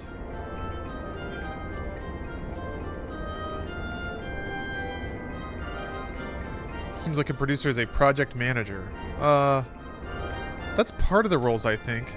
I only know about, like, I just know production roles from the ones that I've had, so I can't really talk about the ones in game dev.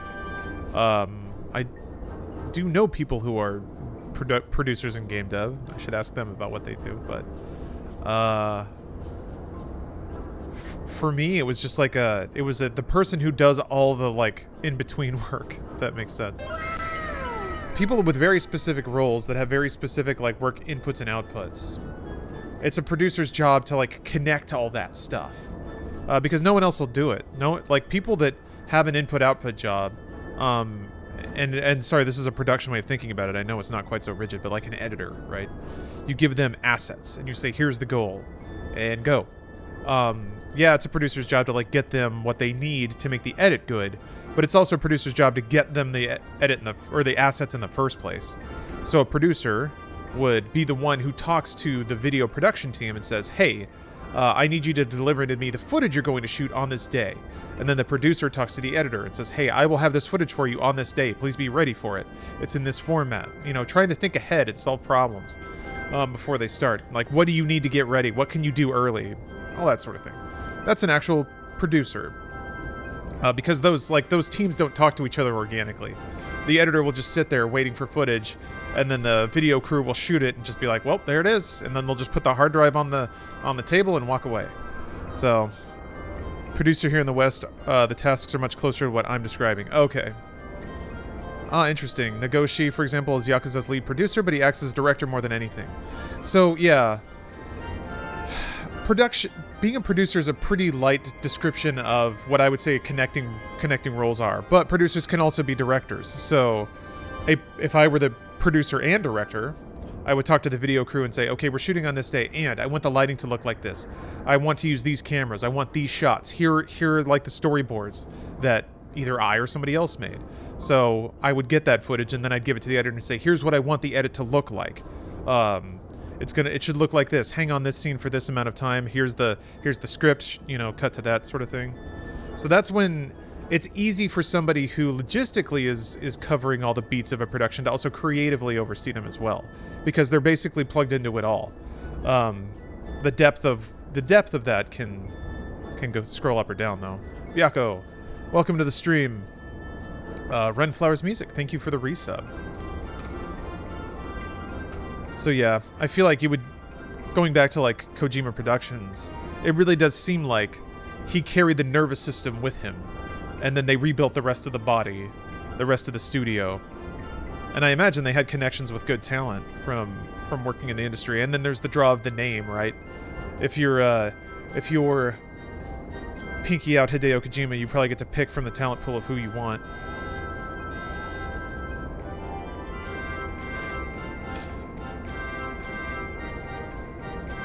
Producer sounds to me like the industry-specific term for a project manager. Yeah, it might be.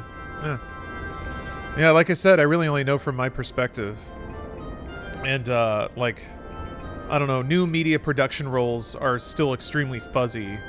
Rooster Teeth called us content creators, which kind of meant that everything was our job. Which is, I guess, a good and a bad thing. I don't know.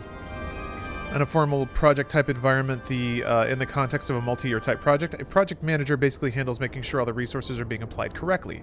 Budget, people, physical resources, etc. Making sure stakeholders are properly updated, communication channels are open, etc. Sounds similar role, different title. Yeah, I do think once you get into the production, management, directing layer, those roles are pretty fuzzy, and I think it's rare across companies for roles to be rigidly defined, because there is so much crossover of having that level of visibility on a whole project.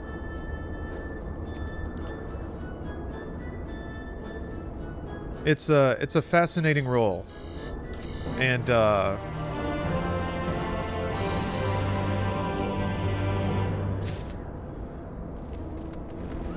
I imagine a difficult one when you're dealing with big projects. You probably have to be very good at like siloing information and managing information.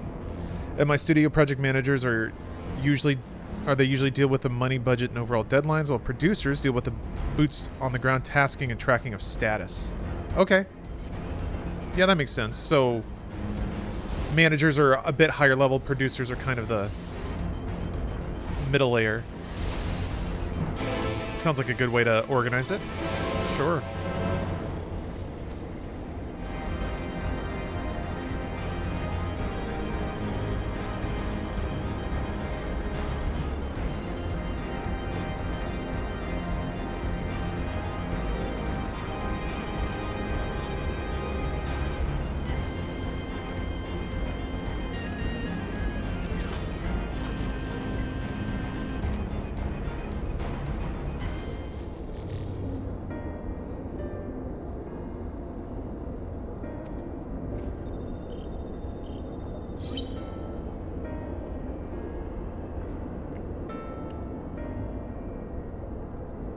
Aeronautical has redeemed channel points and won a free trading card. A real free trading card. Allow me to draw it for you. You mean waiting forever? Yeah? Well, congratulations. Thank you for watching the stream. It's time. It's time for you to win a real-life goodie. Let's check this out.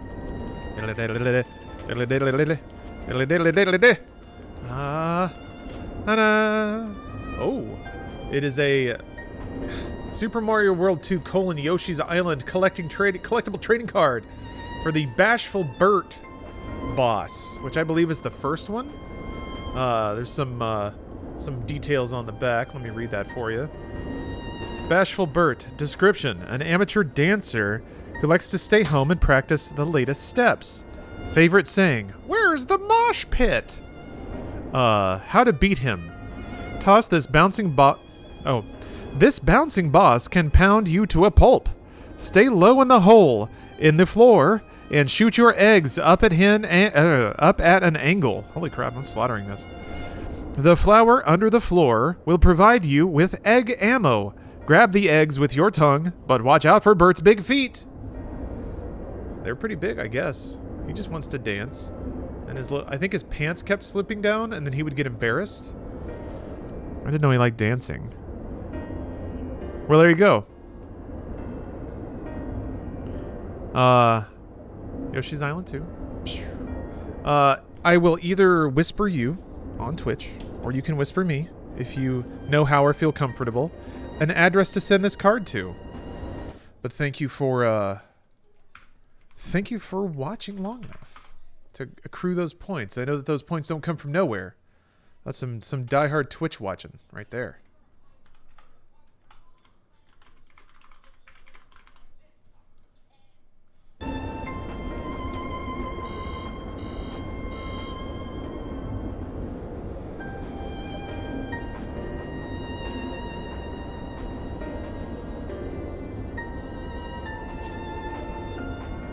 Sending whisper now? Alright, thank you.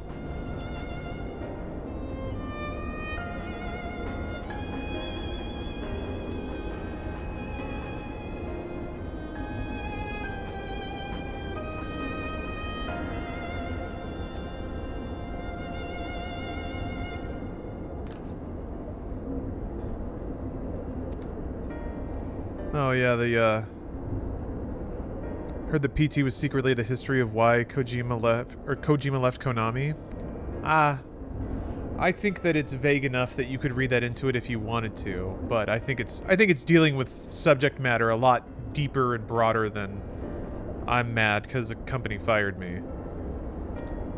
I think some of those themes may be in there just because, you know, people inject a lot of what they're going through into their writing and their creations, but I'm a little iffy that it's like a pointed like cloaked tale of catharsis or something like that. That's just my take though. I don't peg. I feel like Kojima's not that small-brained.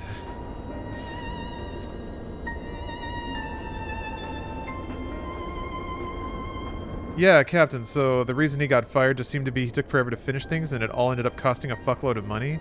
So that's what's weird. Yeah, Metal Gear Solid 5 was in development for a long, long time.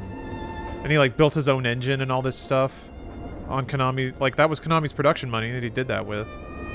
And I did want to, like that's kind of what the narrative seemed to me from the outside at the time, is that he was spending years making Metal Gear Solid 5 and Konami was stuck just like paying his bills.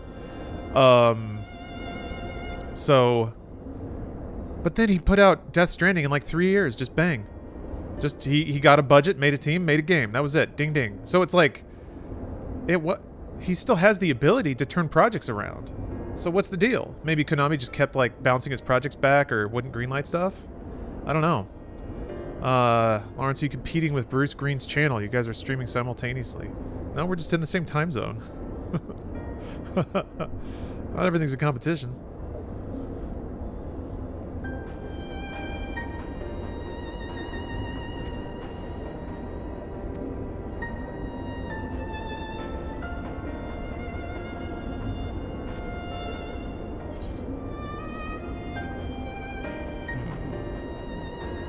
Bang.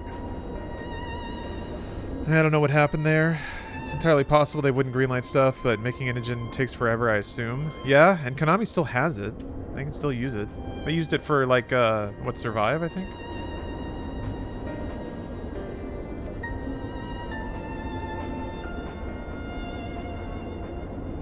Strider, no. Bruce and I did not start Ada's story. We got stuck on a glitch and had to replay a level, like, 4 times. So, did not get there, unfortunately, but we'll start that next time we play. Finally, the whole story will come full circle.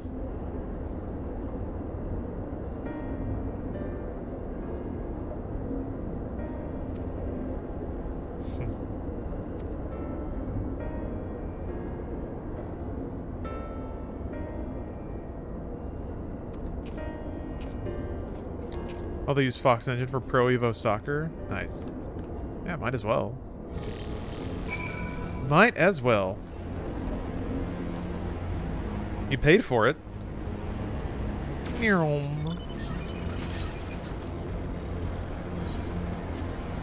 I want to go to Vegas and fucking play a Metal Gear Solid slot machine. That sounds awesome as hell. Or a Castlevania one? I don't know if they have any of those in Vegas, or if they're just exclusively pachinko. I know Konami has made a lot of the machines in Vegas, a lot of the higher end ones. It's so weird to walk around Vegas and actually see Konami logos on, like... I mean, it's still gaming. Really. It's not that different. Did you actually beat Chris's story last night? Yeah, we did. It was very inspiring. I was inspired.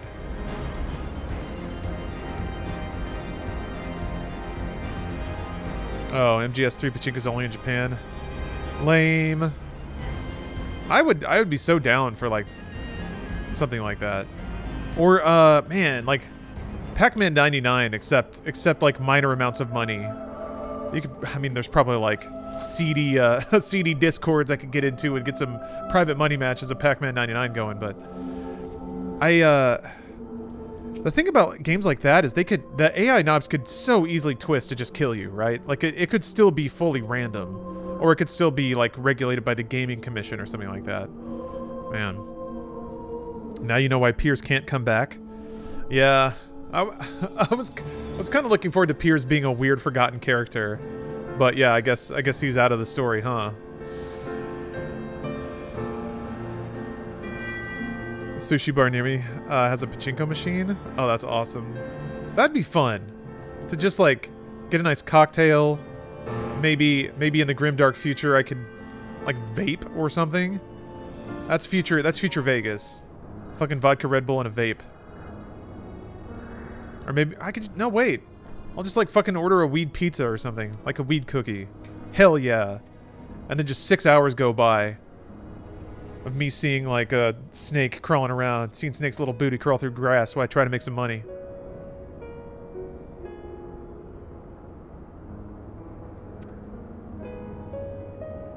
Damn. The future's bright.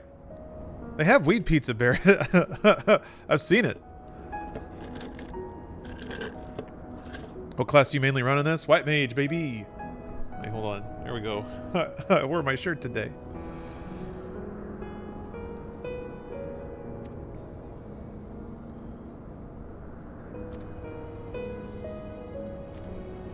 I swear I've seen the Konami logo in some casino here in Vegas. I mean, yeah, they've made all kinds of other branded slot machines. It's funny, because a lot of people's earliest memories of Konami are doing branded games of, like, Ninja Turtles and shit. But, now they're doing, like, branded slot machines, and this is how other people will maybe associate with the Konami logo. Hell yeah, weed pizza's a thing. Weed everything's a thing. I've seen, like, weed popcorn. That's just oregano? No, it's not. The guy told me it was the best weeds, and I believed him.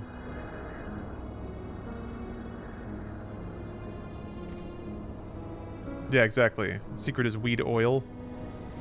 Yep, just makes everything awesome. It's like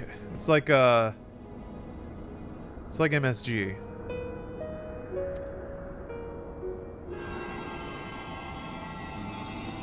Alright, we got a magical pig. Konami did that awesome Simpsons game. Yeah, the arcade beat 'em up, if that's one you're referring to. Konami also made Suikoden. Yep. They've made a lot of great things over the years. That's true. A lot of great things. Dance Dance Revolution. Konami is currently supporting and accepting subscriptions for Beatmania on the damn internet through PC. Like, I can't think of many other companies that have done something like that. They're letting me give them money to play Beatmania, and I appreciate that. I do.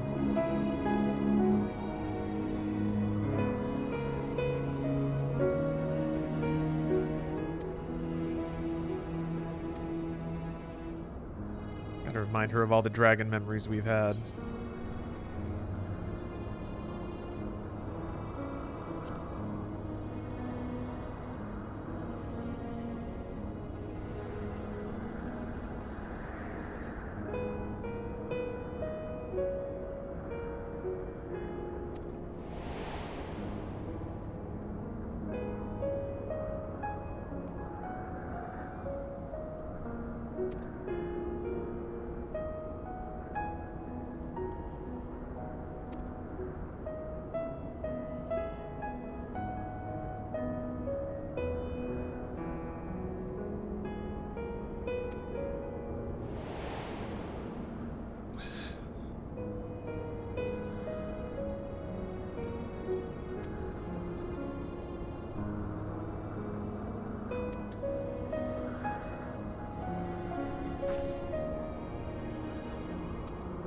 Oh, Angelo.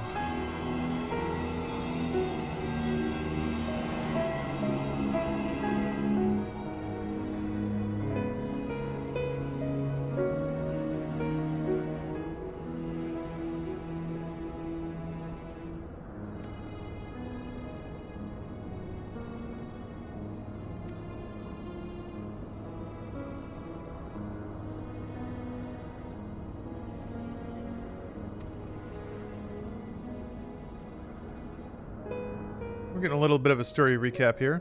Link Shell accepting more lads. Sure, yeah. I think I can search for you as a player, invite you to be a friend, and then invite you to the Link Shell from there. So, you just tell me your player name.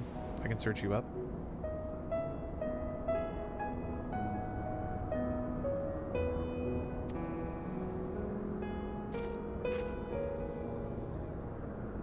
You allergic to lore?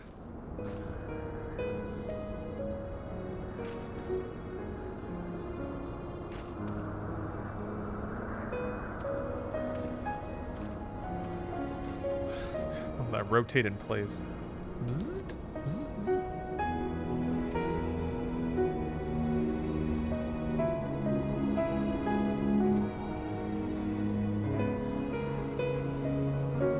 Come on, juice up that pig some more. Oh, okay, fine. Okay, fine. I want to get to this dungeon. Where is this dungeon? Oh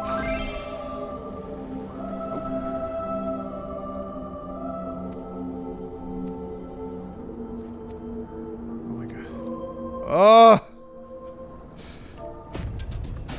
You even tried to wait for the right time. You can't, like...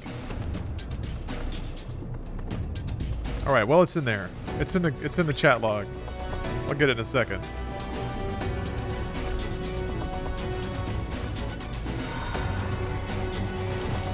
Yeah, you can play Mahjong. There's a gold saucer. It's got chocobo racing. There's a laser pig. Who can say no to a laser pig? A lot going on here, clearly. How far is the raid boss? I did the raid yesterday. I'm almost there. Dungeons are a little more story-oriented and have kind of smaller scale fights. But there can be some cool music and bosses in them. Some fun mechanics.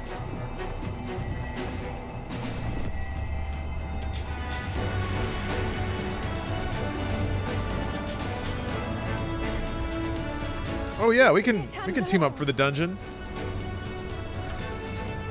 I don't know how close I am to unlocking it though. I gotta power up this pig. So the pig can shoot a laser at the dragon.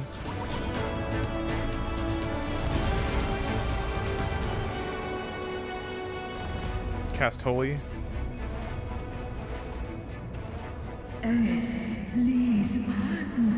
Oh, it's basically the last bit before the dungeon? Alright, good. Some pig. Did it work? Why? I don't remember what the deal is with that little guy. Little oinker. I'm not going anywhere. Oh, thank you, Sweet Meats. Thanks for the cheer.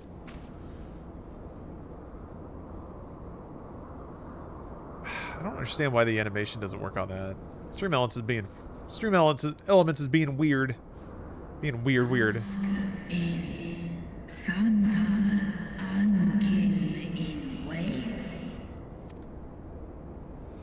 Many have been subjected to the Allagan's dark arts, their flesh irrevocably altered. For such tortured souls, I fear there can be no salvation. Oh, can you play Blitzball? No. You can play Triple Triad. You can play against random NPCs and win cards. Collectible Final Fantasy cards.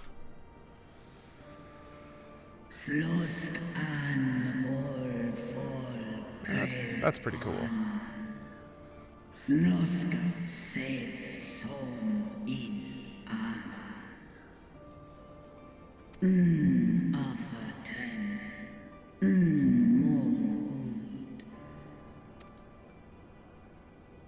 When that time comes, you won't be alone. We'll stand by you. Looking at any gaming collabs soon. I just got done doing a fair grip of things. Kind of looking forward to some normal stream days, to be honest. This Saturday, it's time. It's kind of, I guess you could call it a collab. I'm gonna have the game director for the new Doom games on the stream to chat for a bit. That's gonna kick off a 24-hour new Doom subathon. But apart from that, nothing like in the plans right now. Which is to say, nothing before the end of it. And let's hope the treatment beyond next week. I don't have really anything on the books, but plenty of people to ask to do stuff. I want to play more Elite Dangerous with Jacob. I want to play more Outriders with just people in general. It's fun playing with Terrence and Charlotte. I want to play more things with Charlotte. Charlotte mentioned wanting to get into Destiny, so maybe Charlotte, me and Jacob can form a little fire team in space. So yeah, there's a lot of opportunity to do stuff. I want to keep playing through crazy co-op games with Bruce. I mean, we're going to finish up Resident Evil 6 probably next week, I would guess.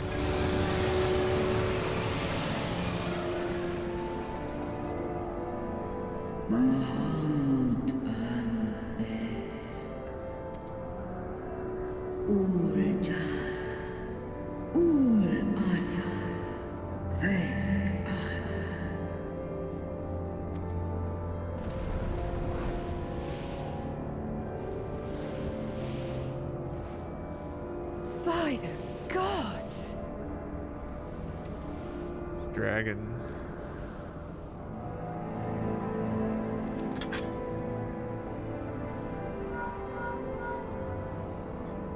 Urianje, your timing could not be better.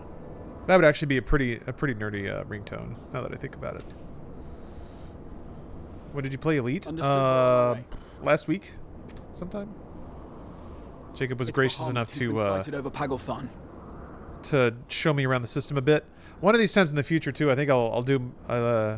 I did get a grip of cash. Jacob escorted me through like pirate territory, so we blew up a bunch of people with bounties. I got like 1.7 mil or whatever in the bank. I think I might just buy like a zippy little exploration ship and spend a stream or two just flying around the galaxy, going to various systems and things. That sounds like fun. He flies for the largest Amalja settlement in the region, at the head of a vast host, including dragons.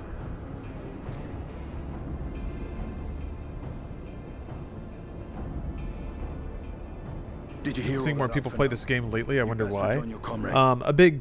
A content patch hit yesterday. LSD pizza time. Our enemy awaits. Shall we? So that might be. Look up the road to riches. It's a list of things close that give good money to explore. Okay.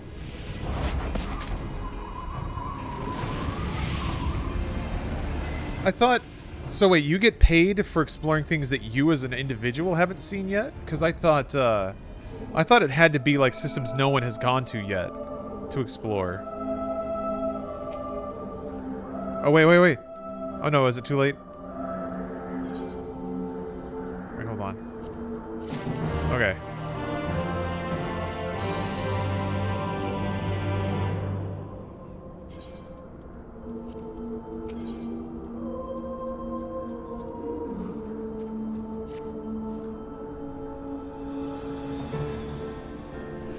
You get money for anything, bonus for new stuff no one has been to. Oh, I didn't know that. Okay. Cool.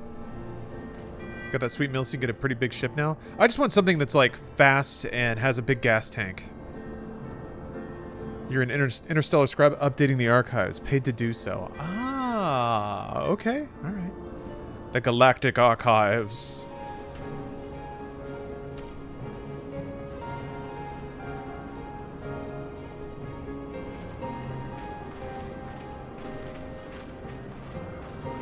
Oh, Throbbing Hot Pocket, you just got into it? You've been playing this week?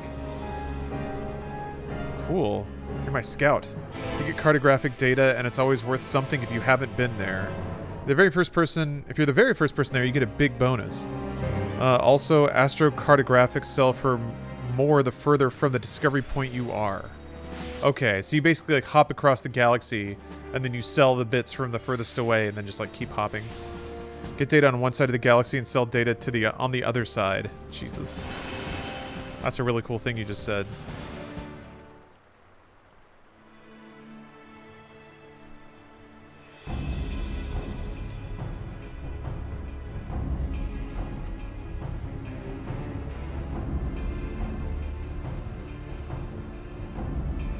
Scanning M-class planets nets big money too. Ah.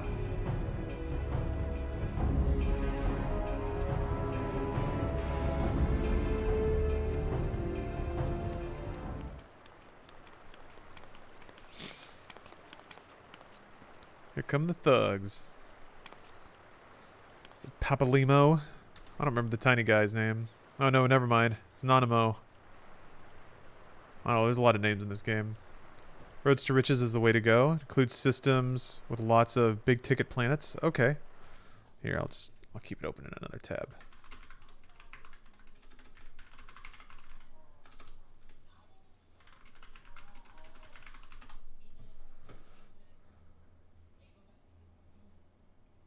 Alright.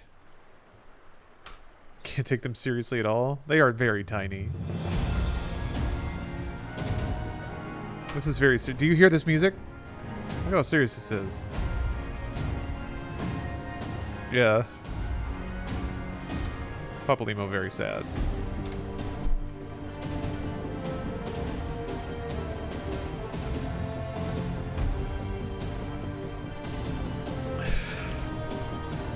God, that emote is amazing. Yeah, Bowsette, still not Toontown. Although, would you believe me if I said this was a mod for Toontown, and I am playing Toontown?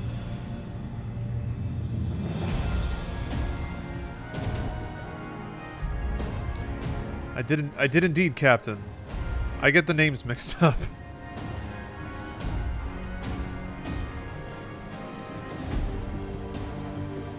It's all just one ball of lore.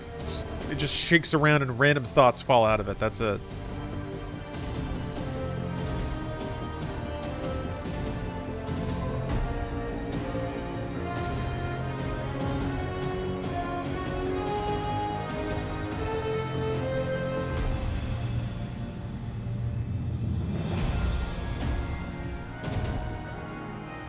Elite is one of the few games where someone can ask you what your build is and you can tell them I'm an astrocartographer. Man, that's lame. Maybe not lame. That's nerdy as hell. It's not lame. It's very cool, but it's also nerdy as hell. What's the... This is going to sound weird, because what's the point to anything, I guess. But what's the... Is there, like... In most MMOs, there is some, like, high-level mechanic challenge-based raid that is ostensibly, like, what the late game is about. But does that really exist in Elite Dangerous, or is it just space?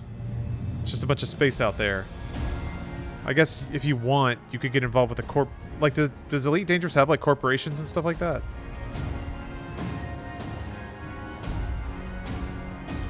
Oh, fighting aliens? Oh, okay. Thargoids? So, does... I guess having tons of money just equates into having, like, ships that are able to fight aliens. Is that how that works?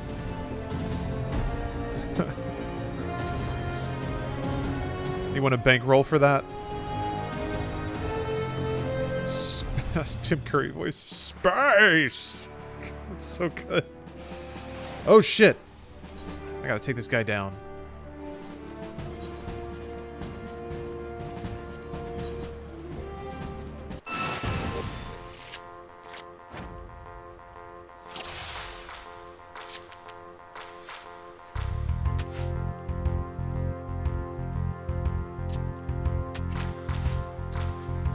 Money in game would probably be a fleet carrier, which is effectively your own space station.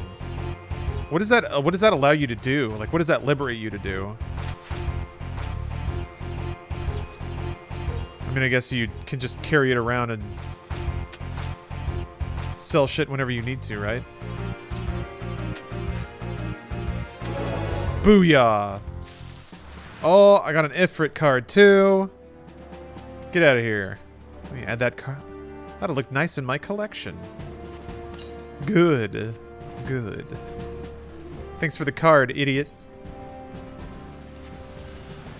Speak with Immortal Flames pilot. Alright, hold on.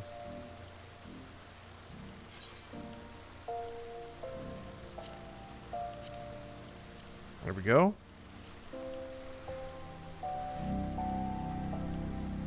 There's a monster dragon attacking. Yeah, but hold up, though. What does that sound? Burn.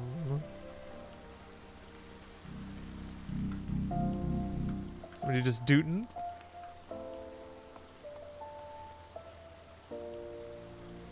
Guess he got tired of practicing.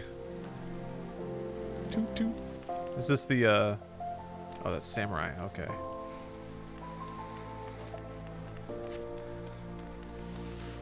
I know where I'm going.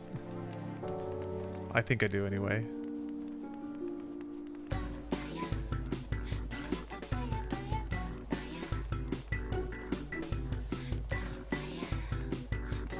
This is not that outlandish, actually. This actually happens quite a bit in Japan.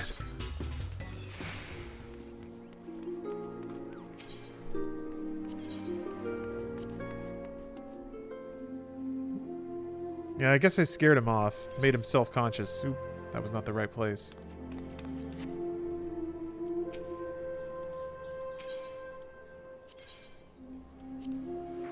Furthest you can normally jump out in a tricked-out jump ship is about 150 light years. Fleet carrier will go 500. Ah, okay. Okay, so if you want to bash up some aliens, you need a carrier to jump into deep space, and then a bunch of people with tricked-out planes to go shoot them up, shoot them to death. Stupid aliens. That is an awesome weapon. Oh, that's cool as hell. Alright. What the hell was the name of this dungeon? Paglethon. Paglethon.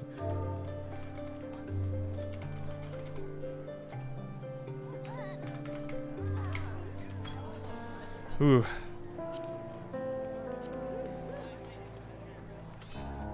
Said you were down for it.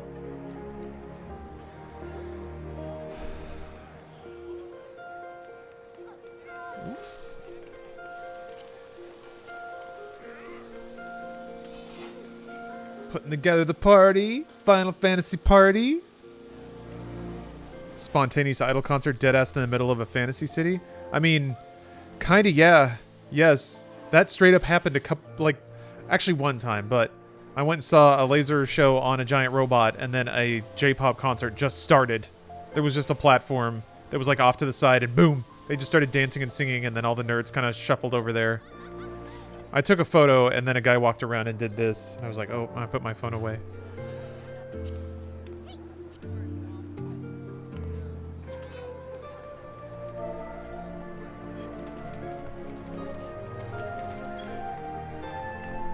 Yeah.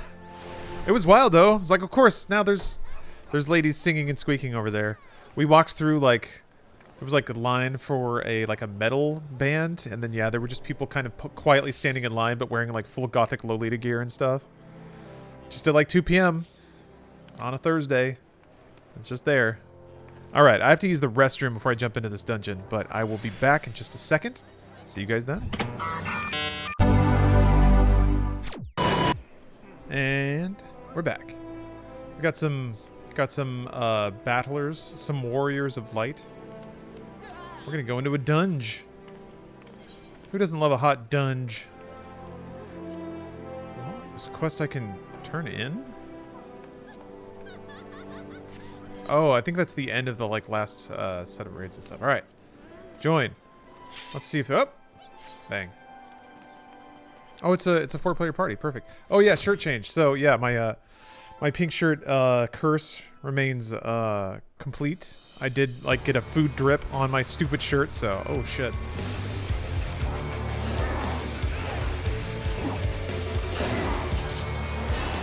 So I gave it a bit of a rinse, and now it's drying in the bathroom.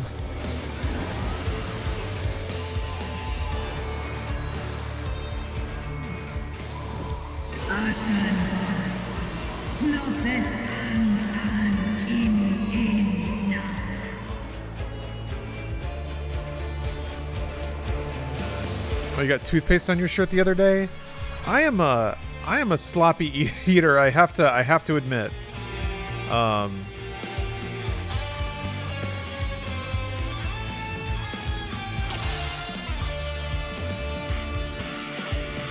yeah. Enjoy the tombstones, fellas.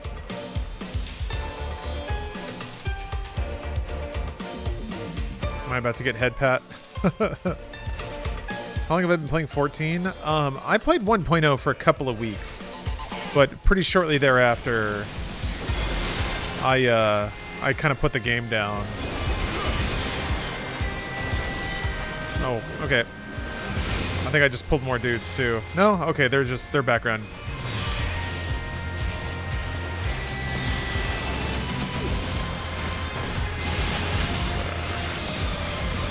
So I came back in 2.0 and have kind of played pretty regularly ever since then.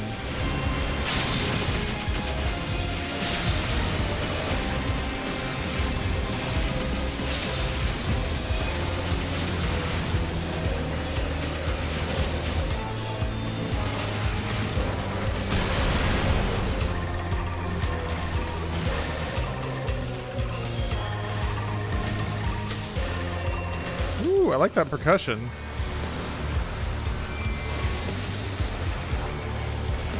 wood blocks. Oh, hey, Queer Faye. Yeah, this game is confusing. It's okay to be confused. I give you permission to be confused. You are no less of a gamer if you are confused.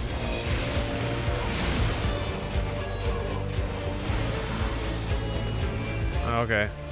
There's Asylum, yay! Holy, so blinding? Yeah. Yeah, it's a big bang. I really should turn the effects down to make it less ridiculous, but I don't. Maybe, some say that makes me even more of a gamer. That makes me better at the game. Oh, nice interrupt. Yeah, some people say that. They do. I actually do say that. How do you like the 5X content compared to other expansions? I think it's the best they've ever done. Which is not to say the others were bad, but I've certainly enjoyed it a lot. The Eden raids were really good. I don't think I actually finished like the alpha. I don't think I finished the Alphascape. I mean, those were really good actually. I don't know. The story content's been good. The post content launch stuff has been meaningful and interesting, and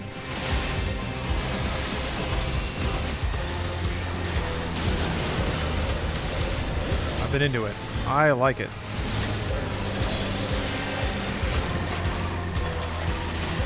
Yeah, let me see. I'm trying to zoom out a little bit so Holy isn't the entire screen, but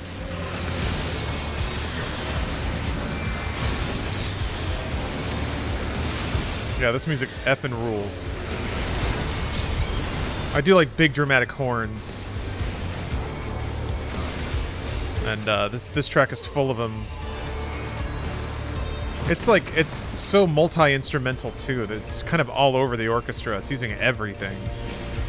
I can hear a drum kit back there.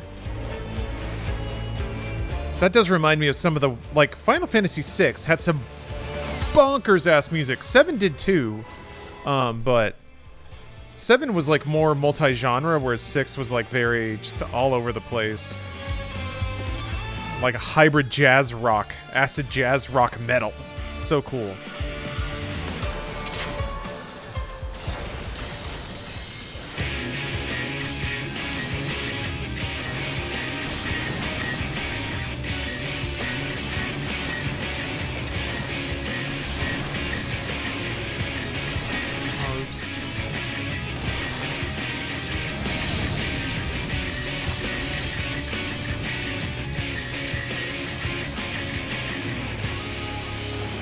Probably don't want to overlap.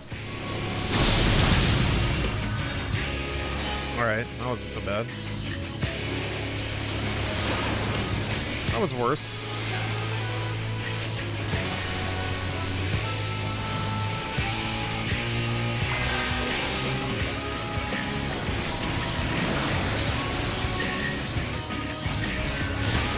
I do love that really like dirty, grungy guitar.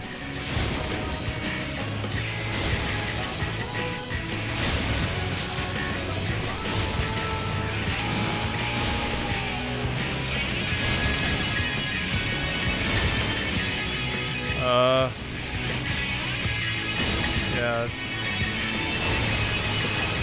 Does it stop moving? It looked like other people. Okay, so I guess you have to move it over something and.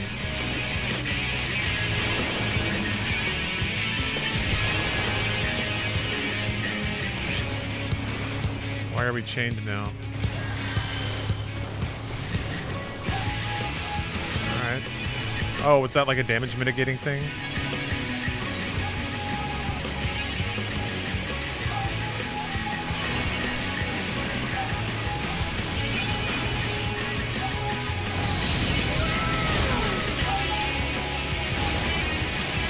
Oh, alright. You have to... Oh, okay. It hits the lightning rod. Got it. Oh, Tegze, hey. Yeah, it's been nice to have a haircut. Ooh, that one hurt. Okay. I'm probably got stacks of... Got stacks of hurt.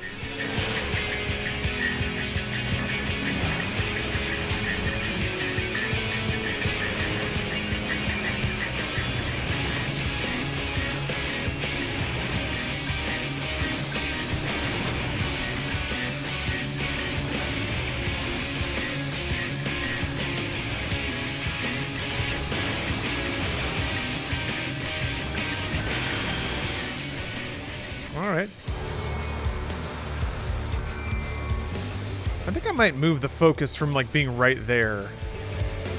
I don't know where it should be though. Maybe like here instead of my life. I wanted it to be much more prominent, but I think I put you like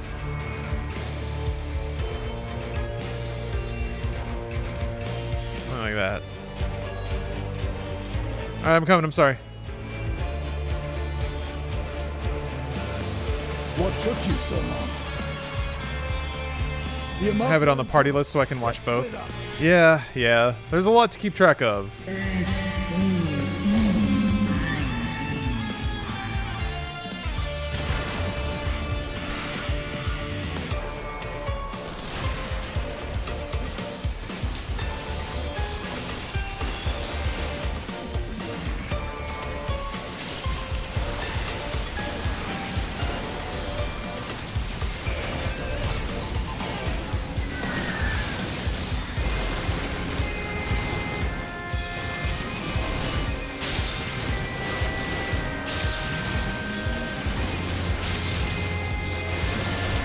They announced new DPS class for 6.0. There's a new healer class. There's the Sage. And then there's another class. Did they announce another class yet?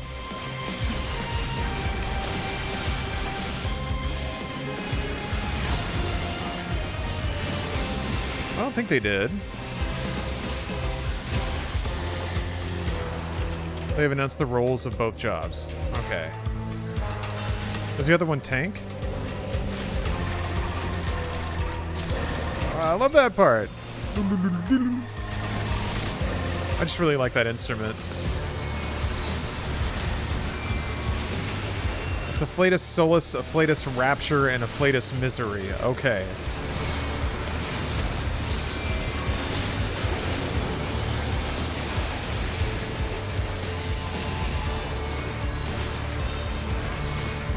Oh no. No, Tempered Imperial. Oh no! How tragic. Oh, okay. It's melee DPS and Sage. Got it.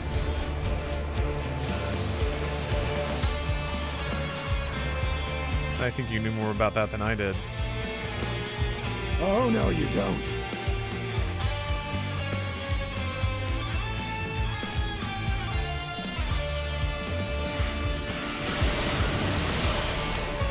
I guess that's good AoE. Blue doesn't hurt. How do you feel about the music? I mean, this music's awesome. It moves through so many, through many like instrumentations of its motif. I mean, I know Soken is he's a leitmotif guy, and I appreciate that. I think that's exactly what music for games like this should be. Games that you have a relationship with over the course of years.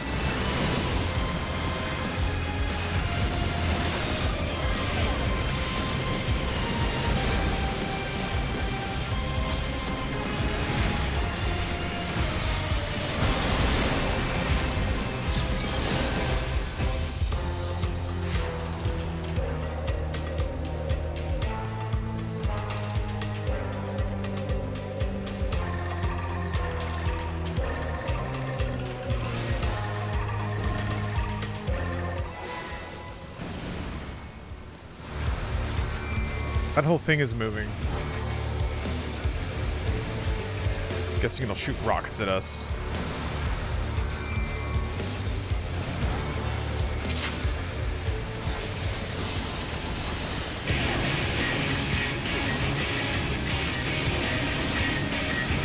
Whatever, I got holy.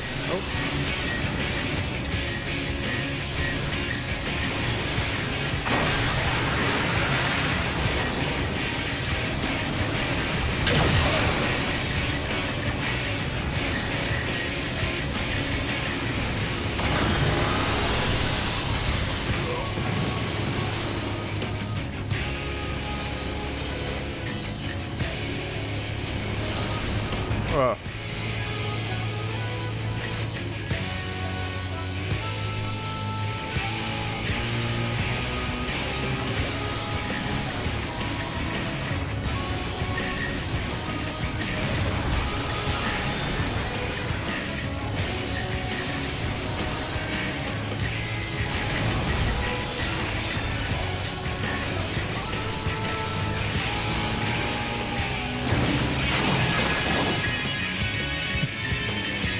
Okay, you just get a DPS phase, and that's fun.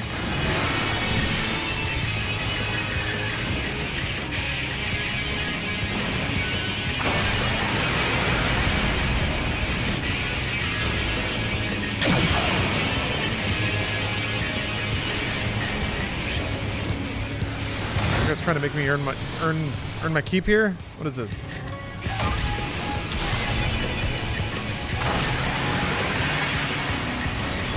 Oh, there's slow missiles. I didn't even see those. Ah, there's multiple slow missiles. It kind of makes the sound from the Magitech laser sound from 6 a little bit.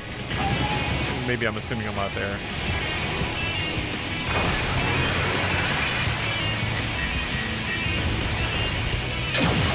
Oh! I wasn't paying attention to that part of it.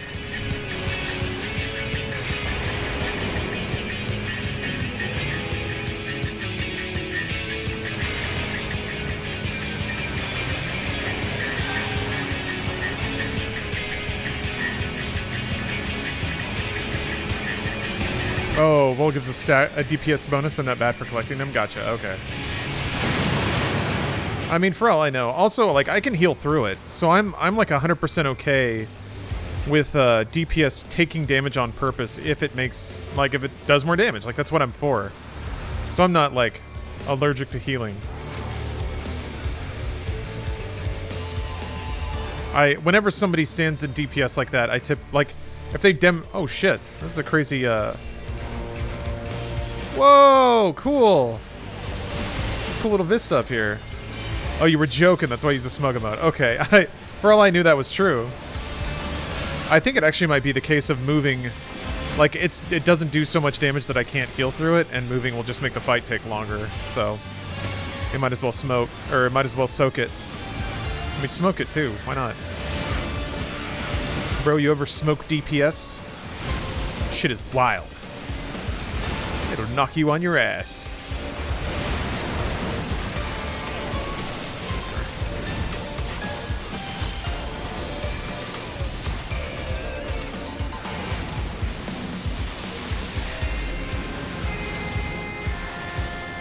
Full stack 5 will make you work as healer. I mean, I was already getting stacked up a little bit. Oh. This is kind of like a Destiny Light Diet Destiny. We get to fly dragons? Hell yeah! Na na na na na na na na na na. That's cool. I do love it when, like, cinematic theatrics are baked into a dungeon. People end up not liking it because it's just like, it's time you're spending doing nothing, but whatever. Oops. Well, whatever, we have a dragon.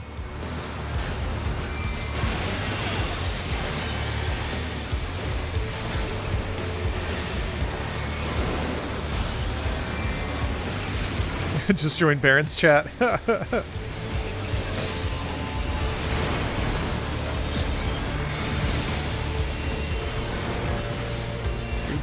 wrong skill. There we go.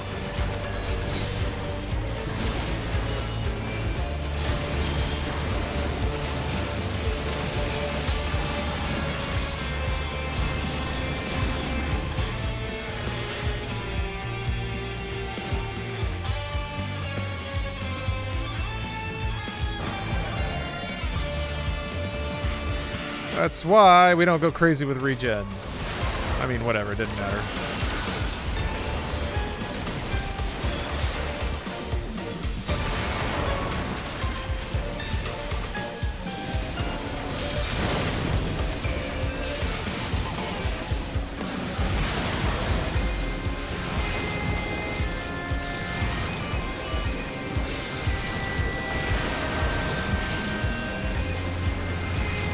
Love that white mage life.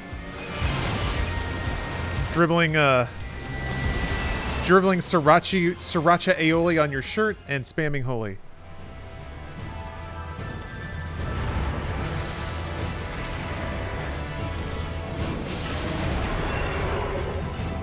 Lunar Bahamut. I thought all Bahamuts were lunar. Bahamut came from the moon, right? I guess that's why we're going back.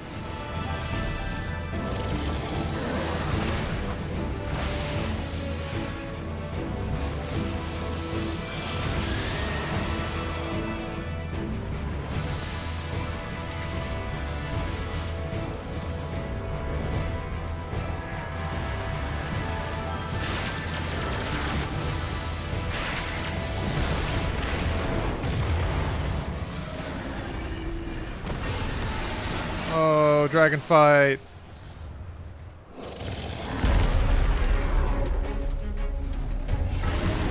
I guess we gotta beat it up.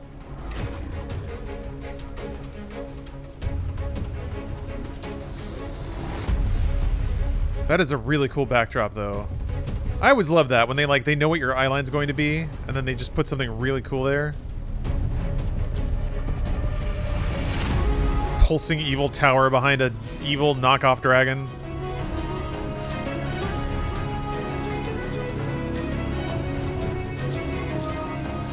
Yeah, maybe I need to just scoot all this stuff down a smidge. Maybe that's what I need to do. Just kind of leave the top area, like the top, maybe half of the screen, just wide and clear so that I can see AoEs and cast animations and stuff. Demon Souls. Oh yeah, the Souls games do it a lot. I mean, a lot of good games do. I mean, Doom Eternal, Doom 2016. Half-Life was like the first game that really started to dial in on that, giving you vistas, giving you those narrative beats that are expressed through the environment. Why did I cast Holy? Why did I do that? Oh, okay. Shit.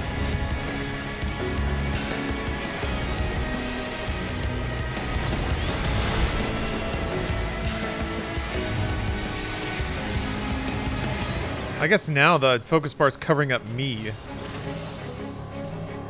which is not so great.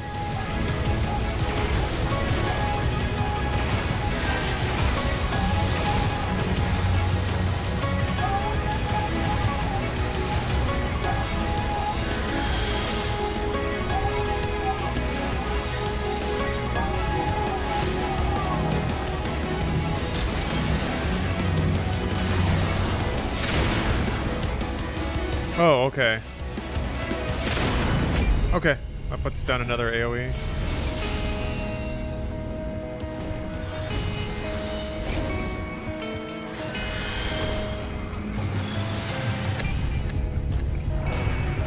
Oh, come on.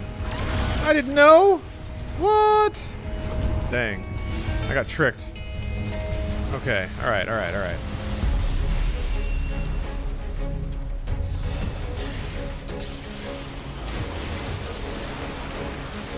Oh shit. Oh, man, I didn't know it was going to keep going like that. My mistake.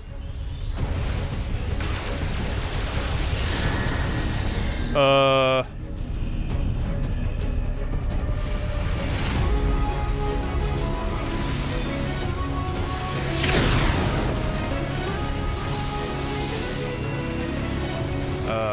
wrong button. Dang it.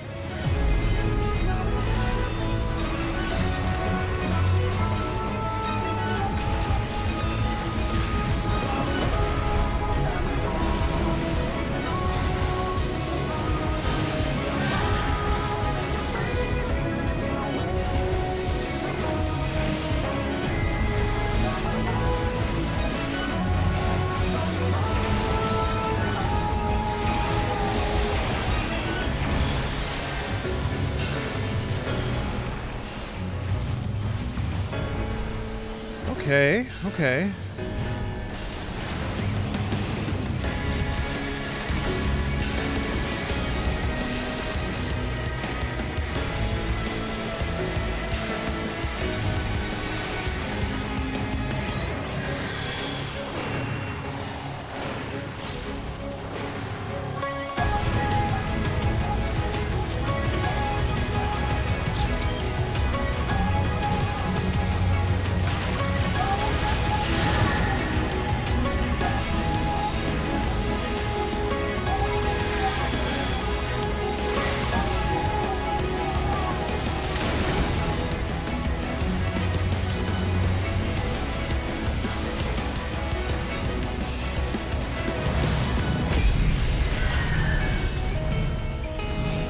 Sorry. Oh no, no, no! Oh shit, I should heal. Fuck.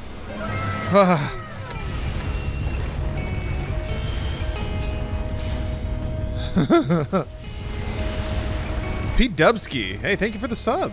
Oh. There's some heals to drop here.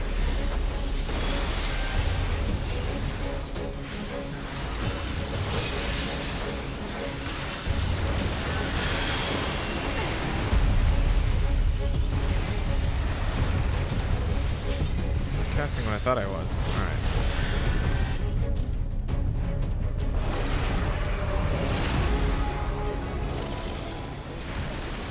Port healer for throwing. Yeah. I didn't heal. I rest pretty fast. Look at my stupid pants. These are my work from home pants. It's like first day back in the office. Everyone came prepared. They all bought their return to office workout or like work clothes. They're fresh new suits, and I'm there in my stupid gray sweatpants. I've got gravy stains all over them.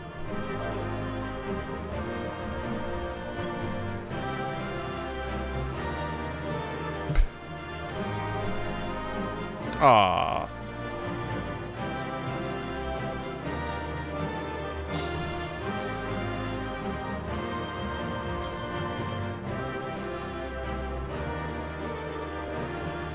This is when the camera angle's kind of messing up a little bit.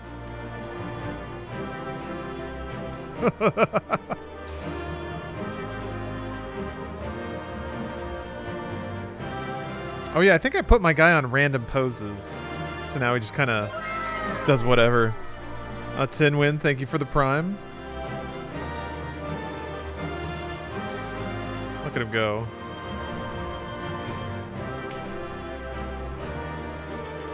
Thank you for the dungeon run. Appreciate that. That was a very cool dungeon. Oh, been watching your content for years. Love it. Finally a spot where I can start supporting. Well, thank you very much. Thank you very much. But hey, if you've been watching for years, take some advice from me old Lar. Do something a little nice for yourself first. Hopefully you already did. Nice cheeseburger, a big soda. Ooh, I could go for soda. So here's the plan. Oh, actually, yeah, I need to go to the Amalja tribe. This dungeon theme is a remix of the Amalja tribe theme called Pitfire. Where are they? I'll go find them, listen to that music, and then stream break so I can eat some lunch, but also I'm going to try to hook up a MacBook and get Fantasian working. Oh, you can just listen to it on YouTube? Okay. Now even loot isn't good enough to help stats. Wait, do you mean for me? I just didn't get any drops for my class.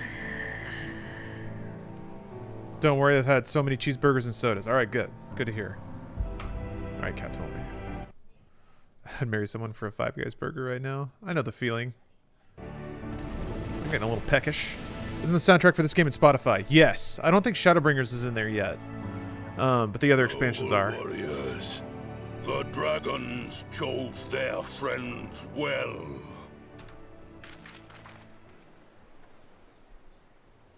Here he comes. Long have our peoples waged war, but no more. Your fallen lie beside our own. By our words and deeds shall we honor their sacrifice.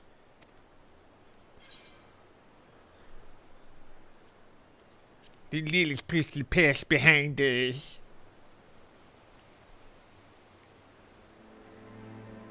The enemy of our enemy is our friend. And you have proven yourself. How do you pronounce Buddy's name there? Of our trust. Amalja? It is the Guardians who are deserving of our fury. I like how ripped he is. Of course he is. I shall see that my brethren learn the truth of this day, and rally as many as possible to the cause, till we meet again. It's even cuter since he's trying to sound intimidating with those fist bumps. Yeah, and he's got like little wristlets on. And thus did we make allies of the Amalja. Oh, half sleeves. God, I look so dumb. It would certainly seem that way. The Sultana will be pleased. Let's go and give her the good news, shall we?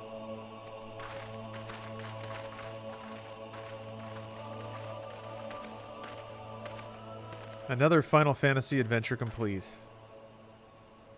Although I guess that mysterious, hideous tower is still there. A toddler with a cool branch? Kind of, yeah. Mom, I found a magic wand! Just waving around a stick.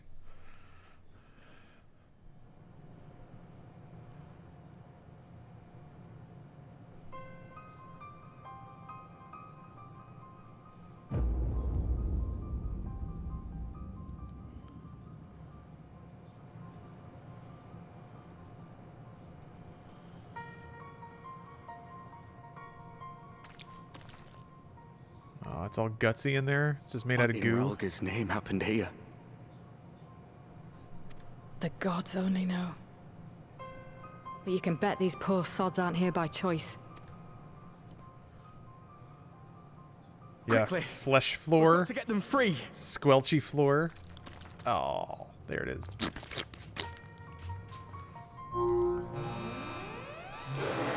That's what we call good pussy floor. Get back!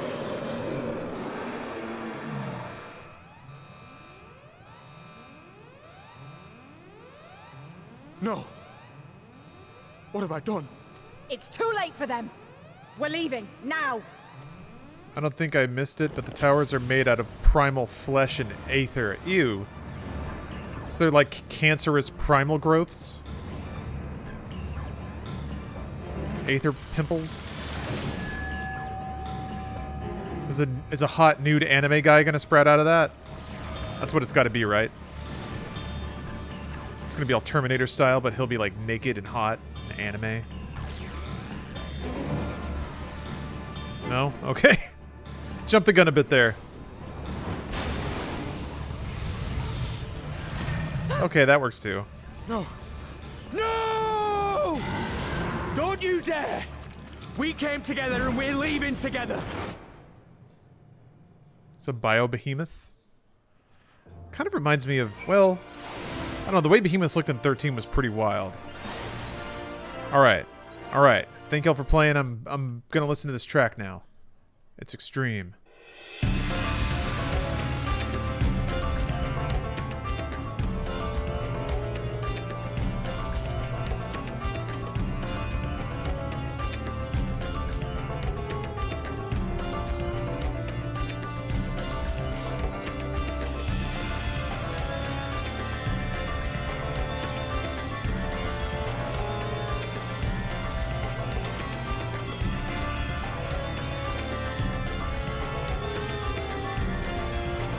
Oh, so this is from 2.0?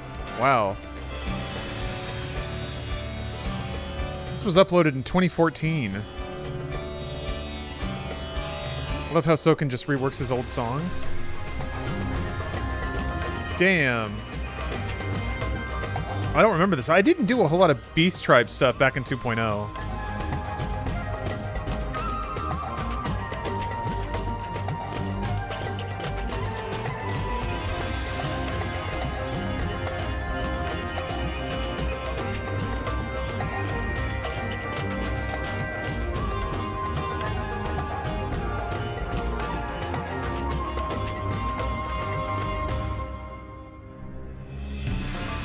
Cool. Actually, I don't remember what the diamond weapon theme is.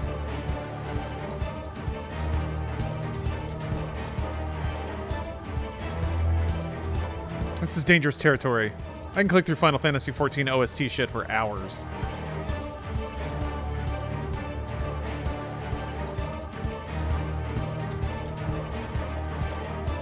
Don't spoil it for you? Alright, fair. Yeah, I guess that is the new one. Yeah, I haven't done that one yet. It's so crazy. All right. Diamond is this patch. It's a fun fight. Yeah, I need to do it. I keep forgetting which weapons they've done. So I guess I thought that they were reheating Diamond that was already in the game. Oh, it's Ultima theme but reworked? Okay. All right. Because they have Emerald and Ruby already. So I guess that's it. I got them all now. Okay, I'm going to take a break. I'm going to try to hook up a MacBook and see if I can get Fantasian working. This could break down at any number in the any like kind of process. So who knows how it's going to go. But we'll see. All right, I'll be back in a bit. I'll see you guys later.